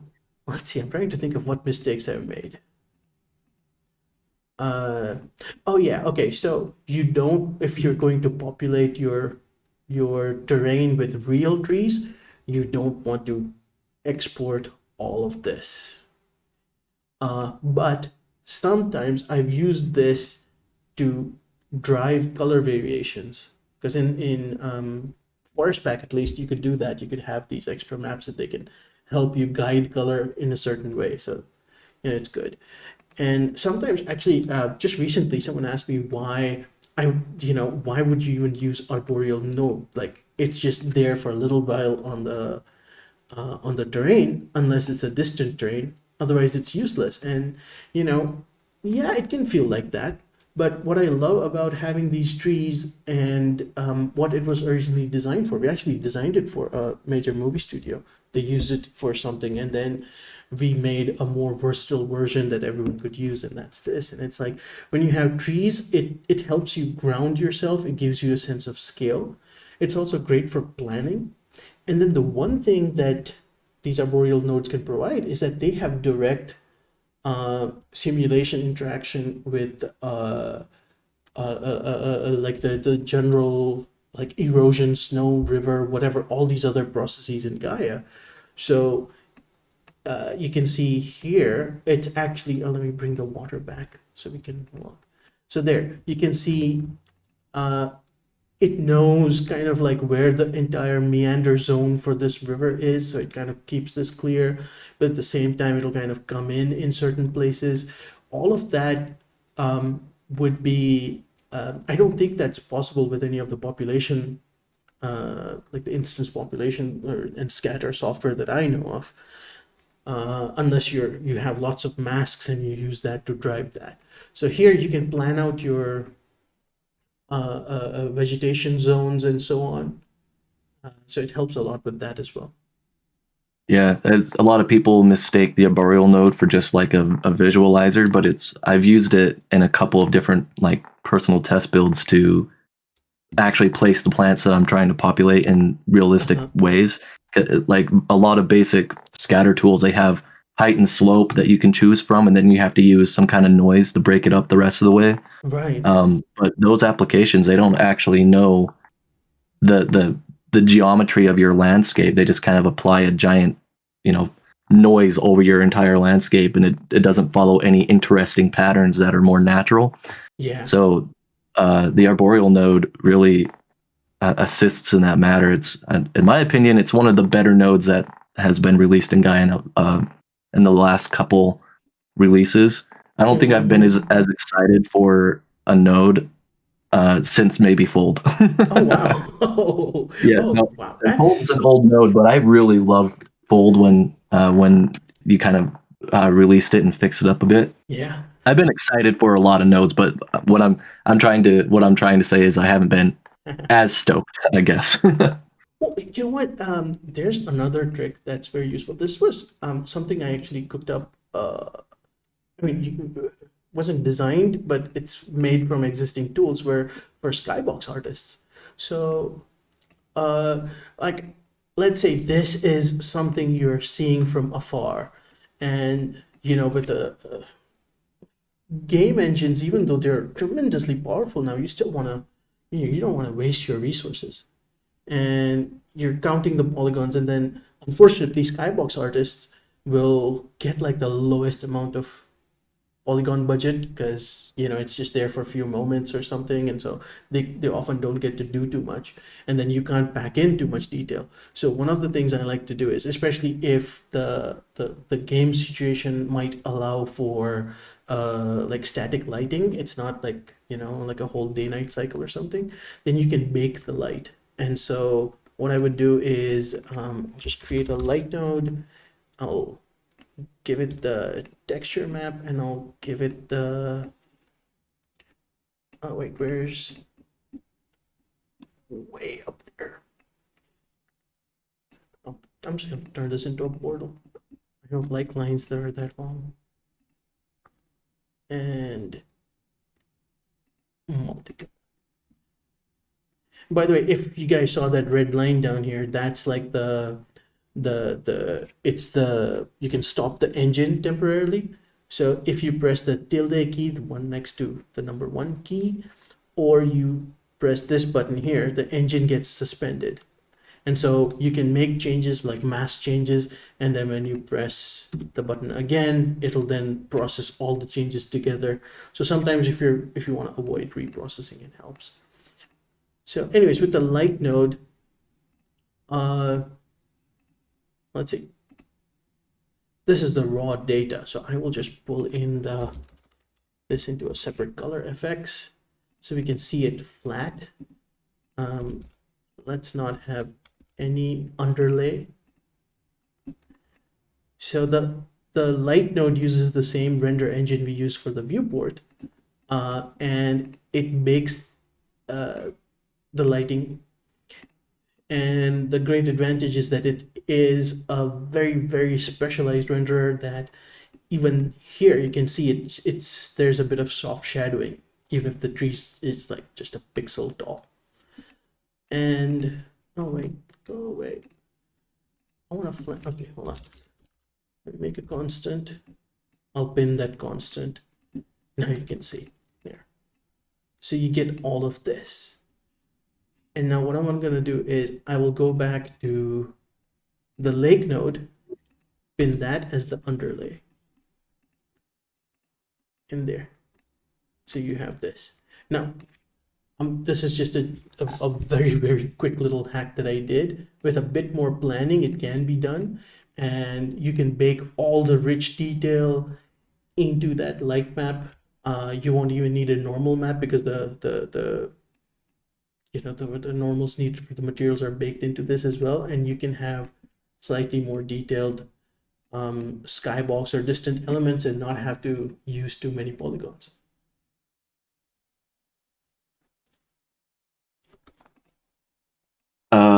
Someone had asked, this is something that a lot of people have asked within the last couple weeks, is roads inside of Gaea, and they can be done. I've done it in the past using the mask node and drawing in the roads, but it's not intuitive, especially when you have a complex system that you need to do.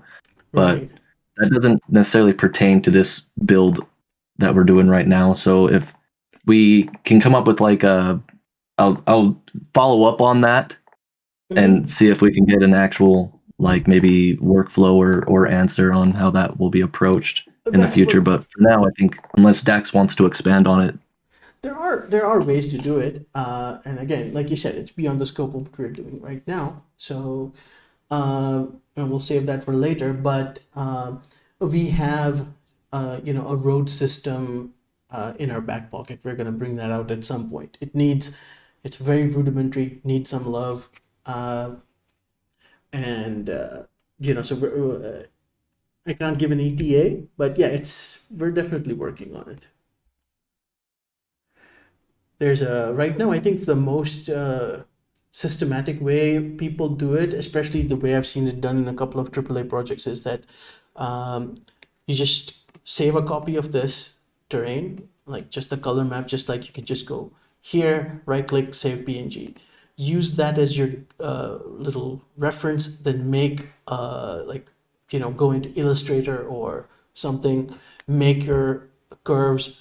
Gaea can import an SVG file. You can use that as, surprisingly, a blur source, and then that's it. I'll very quickly demonstrate this. It's so if I were to take a height mask, which we'll use as a road for now. Okay, let's say that's our road, or no, it should be lower because we don't want it on the side of the mountain. Oh, come on. Okay. I'll just focus on this because I don't want to spend too much time on this. If you have a blur node, and then you give it this, you can keep increasing the blur to make it flat. Then you can do a bit of clamping and other stuff with a bit of mask. Again, my mask is not good, but if you have a nice clean SVG mask, that's a good way to go around doing it. You can also use the insert and embed modes if you use your SVG as a height field.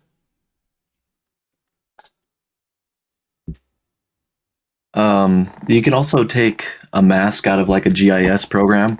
Oh yeah. There are some free ones out there. I've done that in the past. I actually have a video of it on my own channel where I take a height, like a mask, a black and white mask of a road system, just here where I live, and use That's that great. as an overlay for roads. You can do it that way too. That one's a little bit more complex, and you're not doing it necessarily only in Gaea, but that's also a solution that you can probably look into. Yeah, that'd be great. It's Uh, wait, what's your channel name again? it's just called Dylan.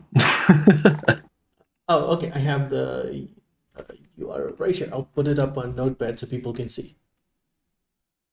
Yep, that one. Okay.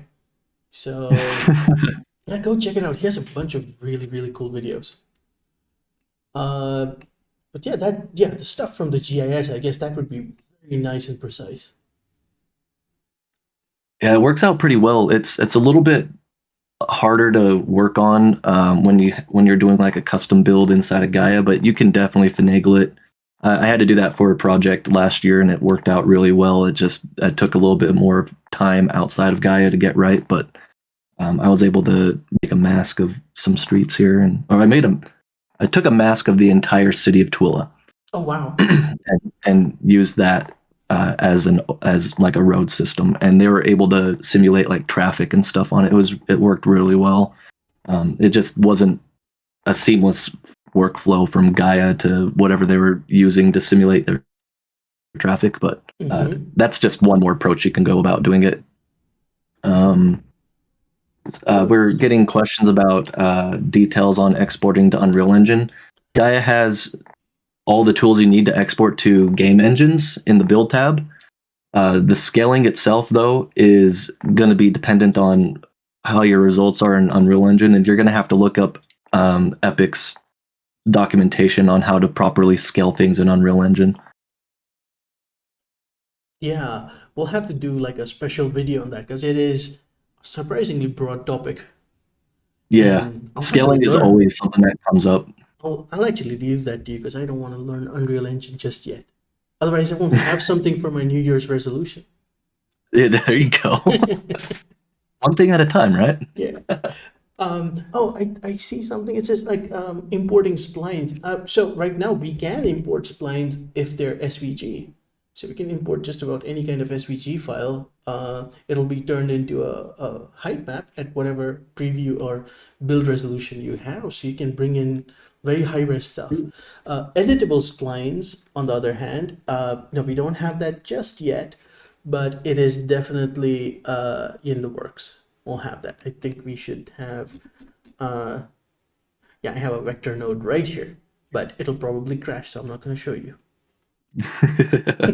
So I think probably the workflow with that would be you would probably export like a color map or something like that you can visualize, draw your splines, export it as an SVG, and then import it into Gaea Yeah, with the pretty file much. node, right? Yeah.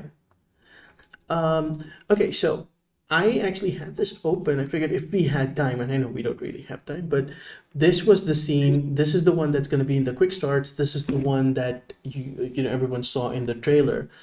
It is pretty much what we just made. If you really just look at, there's the terrain construction. You have the river, snow, lake stuff, merging the water. We have the ground layers with the grass and so on. I think I did forget one step where, you know, where the grass grows is a mask, which then gets subtracted with the rock mask so that we don't have grass growing over the rocks. And everything else is pretty much the same. I think the main reason is we just built this in like a couple of hours. And with this, I had like the luxury of like a couple of days to just lazily go and find options. So just to show what results you get if you have a bit more time to think, there's your basic terrain, and then that's with snow, and there's with water. And actually, I experimented with the rock seeds until I could get some rocks in the outcrops in the water as well, so that was helpful. And then for the undergrowth, it's like pretty much the same. I think I went I went with this map instead of the other one, but the rest is the same. Bring back the green a little bit, and then the pine tree colors, and that's it. And I think one more reason why this is a bit more saturated than the other one is, I think in the atmosphere settings, yeah, my exposure is 1.55. So there you go. There's the world. This is the file that's going to be in the quick starts, and the other ones we'll just put up today. Oh, Nice. actually, and having a little extra saturation there with the atmosphere settings really helps kind of make sure that you don't mute too many of the details. yeah, I just realized something. We can't upload the files today because I just used a nightly build. So when this build's final version comes out on Tuesday, that's when we can put up the files. Otherwise, it won't. Nice. We have a little bit of extra time. Maybe if you want to go through just real quick and show them what they can use to kind of export. It's not necessarily a one-to-one PBR workflow, but you have like your color, your normal, cavity, occlusion, things like that. If you want to like make some suggestions or recommendations on that. Yeah, sure. I'll just let me close this. And let's. I'm trying to think what to make. And okay, we'll just make like a rocky dialable map. We'll just start with blades, which I like because of their like sharp bumps. Clamp it in half. I'll create a rocky node and combine the two and use the embed mode to carve out the details like so. Increase the resolution. I'll add a rugged node on it. I'll turn on hard effects so we can see. There we go. And texture.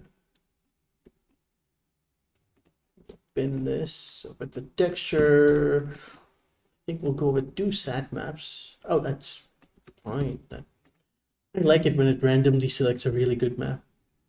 Yeah, I love that too. It's like, thanks for saving me the time. Exactly.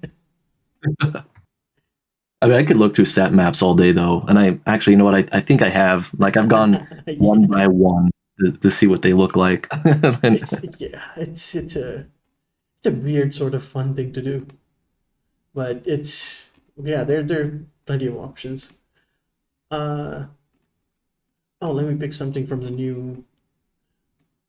This is from your neighborhood. Yeah, it looks like some Zion's Park going on there. Yeah, so we'll get some of the dark. While you're looking through those, just some quick cleanup here on some questions coming in. The terrain height in Gaea, if you imagine it kind of like a box, and you're filling that box up with stuff, the height might be set to 2600 by default, but that doesn't mean like the highest point in your landscape will be at 2600. So I don't think Gaea doesn't work in negative values, right? So once you hit the floor, you start clipping. Yes. A lot of people mistake that for the actual height in Unreal. Unreal works in negative values, so you can actually decrease your landscape height quite a bit in Unreal into the negative value areas, but Gaea won't. So best case is to kind of go through the documentation that we have for Gaea on scaling and height, and then work it out with Unreal's like own scaling system. It's like Dax said though, we'll try to put something together so it kind of cleans the air up on that a little bit, but just remember that it's more like a box that you're filling with stuff, and it might not always be full. Like, and that's the easiest way for me to kind of explain it. Yeah. And there's also, if ever in doubt, down here you have a little height picker or the sample height tool. You can click it or even just hover over something and you get a readout in the corner like this here that tells you how tall something is.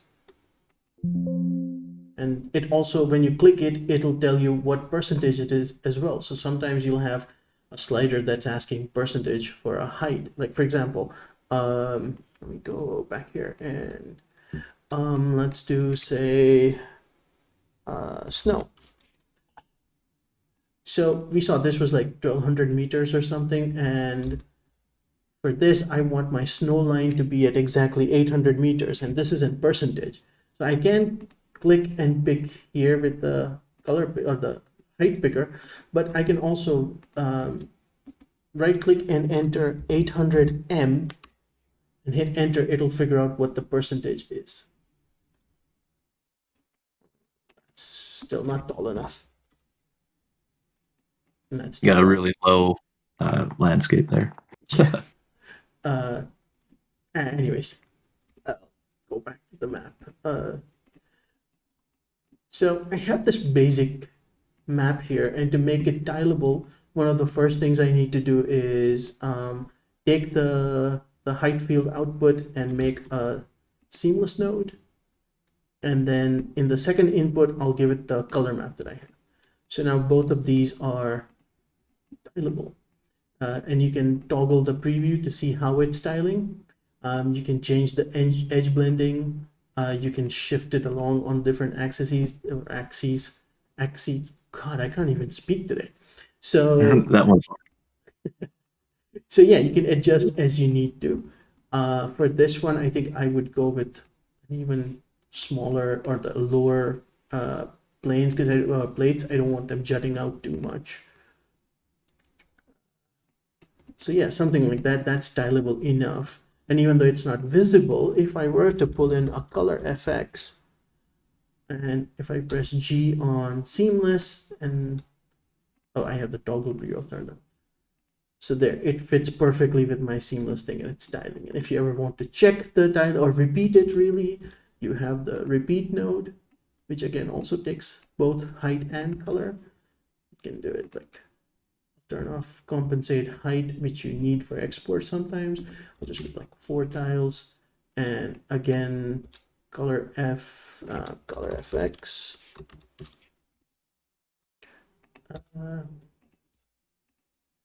So you can see it's styling along with it. So in the same way, like I would duplicate this, and or actually you don't even need to duplicate this. This is already done. So from this, I would bring out a slope, and then try to find like the flattest parts. These on a rock, these tend to be the reflective bits. You can adjust the fall off, to whatever taste you have. And this can be your reflectance map. Same way, I had an occlusion map here. I'll make a new one. Or actually, you could even use the light node, which gives you a very nice AO map. There you go. And actually, if you go to light and change the global quality to ultra, it will be a ray traced AO map. It takes a bit longer to generate, but it's much higher quality. Then you can also duplicate the seamless node. Or no, wait, this is already seamless. If you're doing it before, you might want to duplicate the seamless node and then make it seamless as well. So that's your turn this off there. There you go. There's your AO. And then you could also have like the rock map that I was talking before about. That's a great extra map you can use to add a little bit of crunchiness to anything. You can blend it in your material editor, whatever CG app you're using. And then of course, a good blend method would be multiply. Yeah, to work really well, especially over a color map. Oh yeah. And there's another trick, like actually for sometimes when you have these rocks and you want to like make them look even more like you just want to enhance their protrusion. What I like to do is, let me find the color map that we have. And actually, we have a slope. I'll just reuse this. So what you want to do is have 100% fall off, and then have both your min and max be 0, and you get this map, which again, that's what it looks like. It's kind of like AO, but it's way more even. And then you multiply your color output, excuse me, with that. So I just combined the repeated color output, switch this to multiply and 100%. And if I turn off the lighting, you can see it's embedded into the diffuse map. And so whenever you look at it, like this, hello, there we go. So this is without, this is with. And you can change the ratio. You could even go and instead of just the black color that you get from slope, you could use quick color and give it something, you know, that matches what we were doing. Feed that. That would fit a bit more. So you can accentuate the shapes a little bit. And back in the view days, we would use global radiosity to kind of get some color bleeding. oh yeah, Using quick color to kind of match that will help get you like your fake radiosity if you wanted, save you some time on that. oh, actually, if you want fake radiosity, you could actually turn off if you go to the light node, turn off automatic colors. It lets you choose your coloration. There you go. So again, it doesn't have to be your main color, but you could like you know, make it like an orphan node, just bring in for the color and then match it, or sorry, merge it with something else, that kind of stuff. And I think lastly, we have, like, of course, the main output, that's your displacement. And then you have your normal map, which is just your normal map. You don't really need to do anything. You can just change the weight and flip any axes you need. Yeah, that one's pretty simple. There is one extra one. If you need a detail normal, take whatever output you have and bring in the detail node, and then attach your normal to that, and let me see, you get this stuff. Yeah, the details, so you guys know, the details node's just a little bit hard to see. It is doing something, but like how Dax just showed you, you're going to want to just turn off the specific overlays like the lighting and whatnot. You can see the details come through. You can use that as a separate map on top of your normal map as well in whatever application you're using. And then also, if you have the 2D view on, you can click show raw data and then enhanced view, and it'll show you what it's getting. Yeah. And details has high frequency mode and synthetic details, where this is kind of like, it's almost like the rock map really, but it's creating all this tiny details. So you can have that. I think that actually answers a question that came up Perfect. earlier. Let's see, what other maps might we need?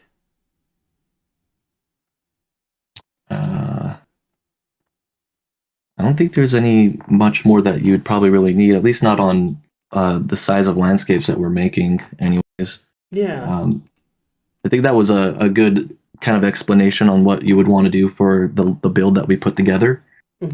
For like normals, you want your ambient occlusion, and then even if you just export the outcrops, the rock outcrops with their own like shininess mask with the slope method, you could actually you can have all the maps that you need exported out of Gaea without having to manually recreate those in whatever CG application you're using. So you can do like 90, I would say like maybe 98% of the work inside of Gaea, and then all you have to do is just throw it into your CG application and render it. If you work long enough to get the maps that you need. There's one trick that I'm not sure how much it would apply to PBR workflows, but this is something that cartographers will go nuts over. So you want good hill shading in your maps, and up until now, the only way to get good hill shading was you'd probably end up using either slope, like the 100% fall off that I did, which doesn't look too realistic. The other is to get just the diffuse output from the light node. And it gives you something like this, which if I turn off the 3D-ness, it still looks 3D. So that you can multiply with your cartography or other output, and your 2D map will look 3D. There's a new one, or rather it's an existing node, but new usage. You just create your sunlight node. And the sunlight node, it basically gives you the sunlight integral. That's what the full name is. It's where shadows would be, like the cumulative shadows for an entire given period. So let me quickly demonstrate that. I'll make a mountain. This time we do need a steep slope. Oh, come on. Okay, this will do. So let's say I have snow on this, and I'll create a sunlight map. And I will feed that into the melt port for the snowfall. And now the melt is modulated according to the sunlight. So what will happen is where there's more sunlight, there will be higher melt. And architects actually use this to plan out like where buildings will get shadows and so on. So this does the same thing.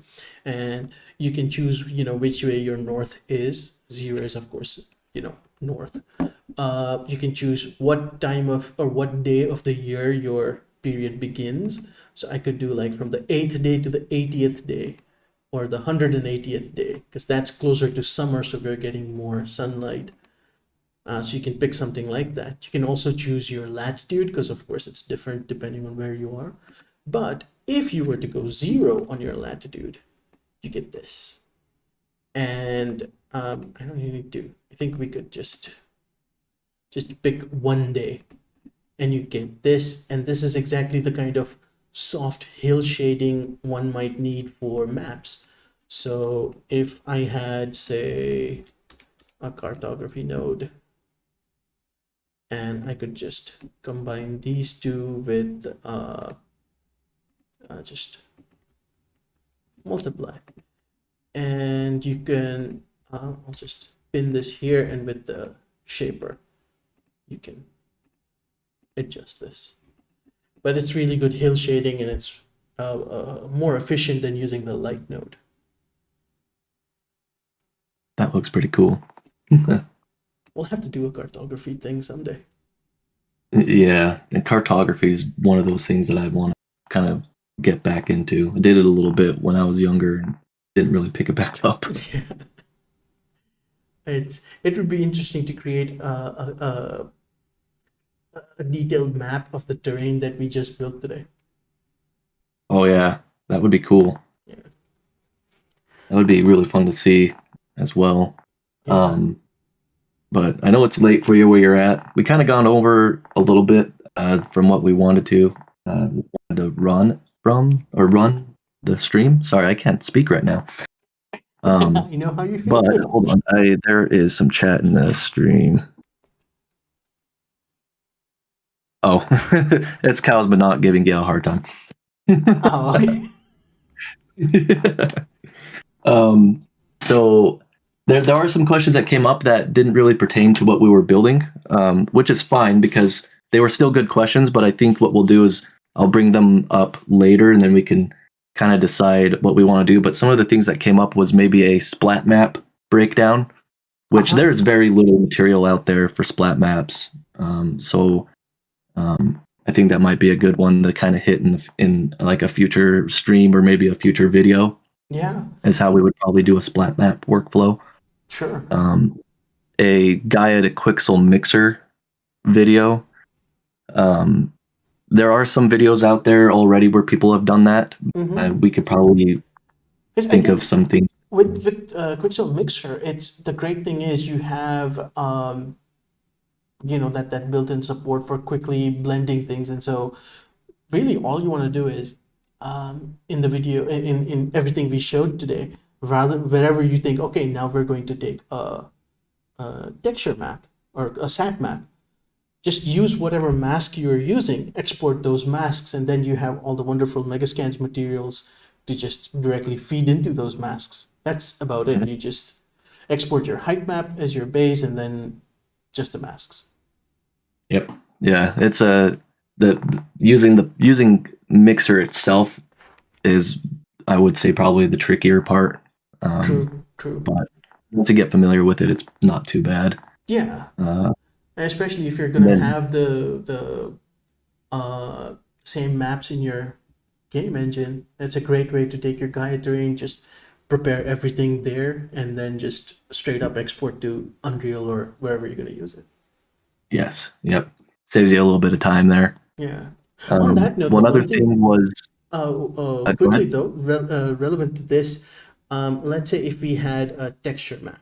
I don't have a texture map, but I wish I had a texture map. Let's say I'm just gonna make a stupid texture map to illustrate. Imagine, or you know what? Let me see if I can find something. And or just I'll just create this. Imagine this is a nice texture map somewhere that you brought in. It's not a gradient, you just drag drop a JPEG or something. It's a tileable texture. If you want to test your Gaia terrain on that while you're working, just to see how something might work.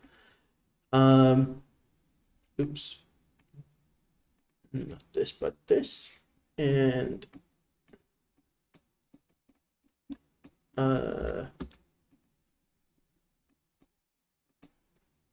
I'll just feed this random thing. I guess we need to make this optional. Oh, duh. I need a color FX, not an FX. There we go. So we have a repeating map, and this could be any repeating map.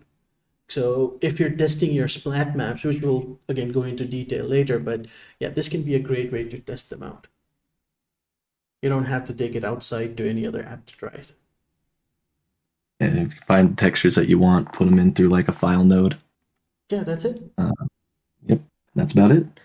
And then just one other thing, one small thing. I found it to be kind of maybe a suggestion, but maybe something that can be worked into like the arboreal node or something like that is fields, like farm plots, things like that. Oh, There's interesting. you can do that with. They want to have like farm plots with like hedges that go around the edges of them. You can do that with the Cracks node or the Voronoi node already, and you can just use those as masks Oh yeah. and color them how you want. There's But having also that, there's a nice feature in Voronoi with the jitter that let me see. I will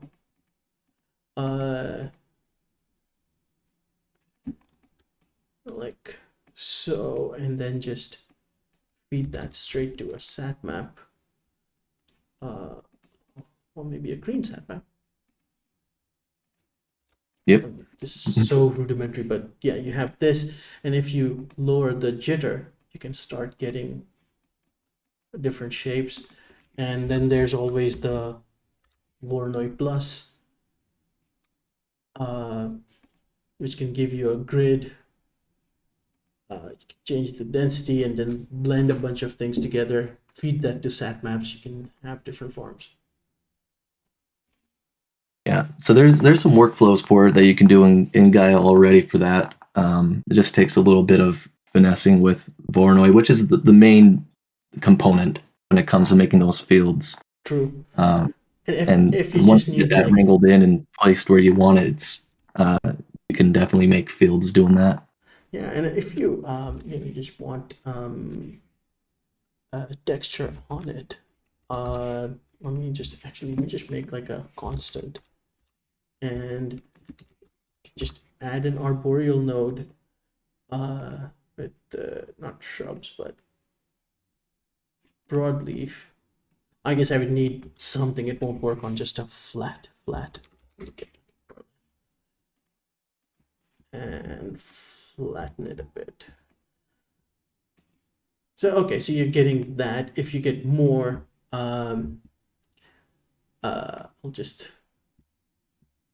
and you can have an inhibitor that gives you the shape, so it will only grow there. Like that. Oh, Something that drives it a bit more. Yeah. It might be something worth experimenting with in the future. Probably don't have enough time to really do it on the stream now, but no. Yeah, I think that covered pretty much everything. I don't think we have any other questions or anything like that. But it turned out good. I like the way that looks. It looks really good. And we'll have the file up soon so everyone can play with it. In the meantime, we'll announce it when they're available on the Discord and the forums or anywhere else you guys follow. QuadSpinner that I can think of, anyways. In the meantime, here's a little challenge for everyone. Like, take what you saw today, make a scene like that, make it better. Really, this wasn't that good. You guys can make it better, and just post it on Discord. Love to see what you guys created. Yes. Post. We have a work in progress and an artwork chat that you can post it in. Would love to see you guys kind of. Some people were following along during the stream, which is a great way to learn. Is follow along while Dax is building it out, and then just post whatever you guys create, and then would love to see what you guys come up with. It would be great. I didn't know people were following along. I warned them before I'd make mistakes. I probably should have followed along. I could definitely use the refresher. Cool. Well, then in that case, before the file comes out, like, I'm expecting you to create a scene like this too. All right, now I'm challenged. I'll accept that challenge. Awesome. All right. Well, thank you guys for joining. I appreciate you guys joining, chatting it up. Forward to seeing you guys in the Discord or the forums. We love to have you guys around. And then we're going to try to, again, this is still kind of new and we're in the process of finessing and making things a little bit smoother with the streams. But I think we've got some more ideas coming down the pipeline for you guys. So stay tuned and check back in for those. We'll announce them every time we put something together. We'll give you hopefully at least a few days notice so you can make arrangements if you want to join in. Sounds good. Have a great day, night, or whatever time it is on your planet, everyone. Sleepy time. See you guys.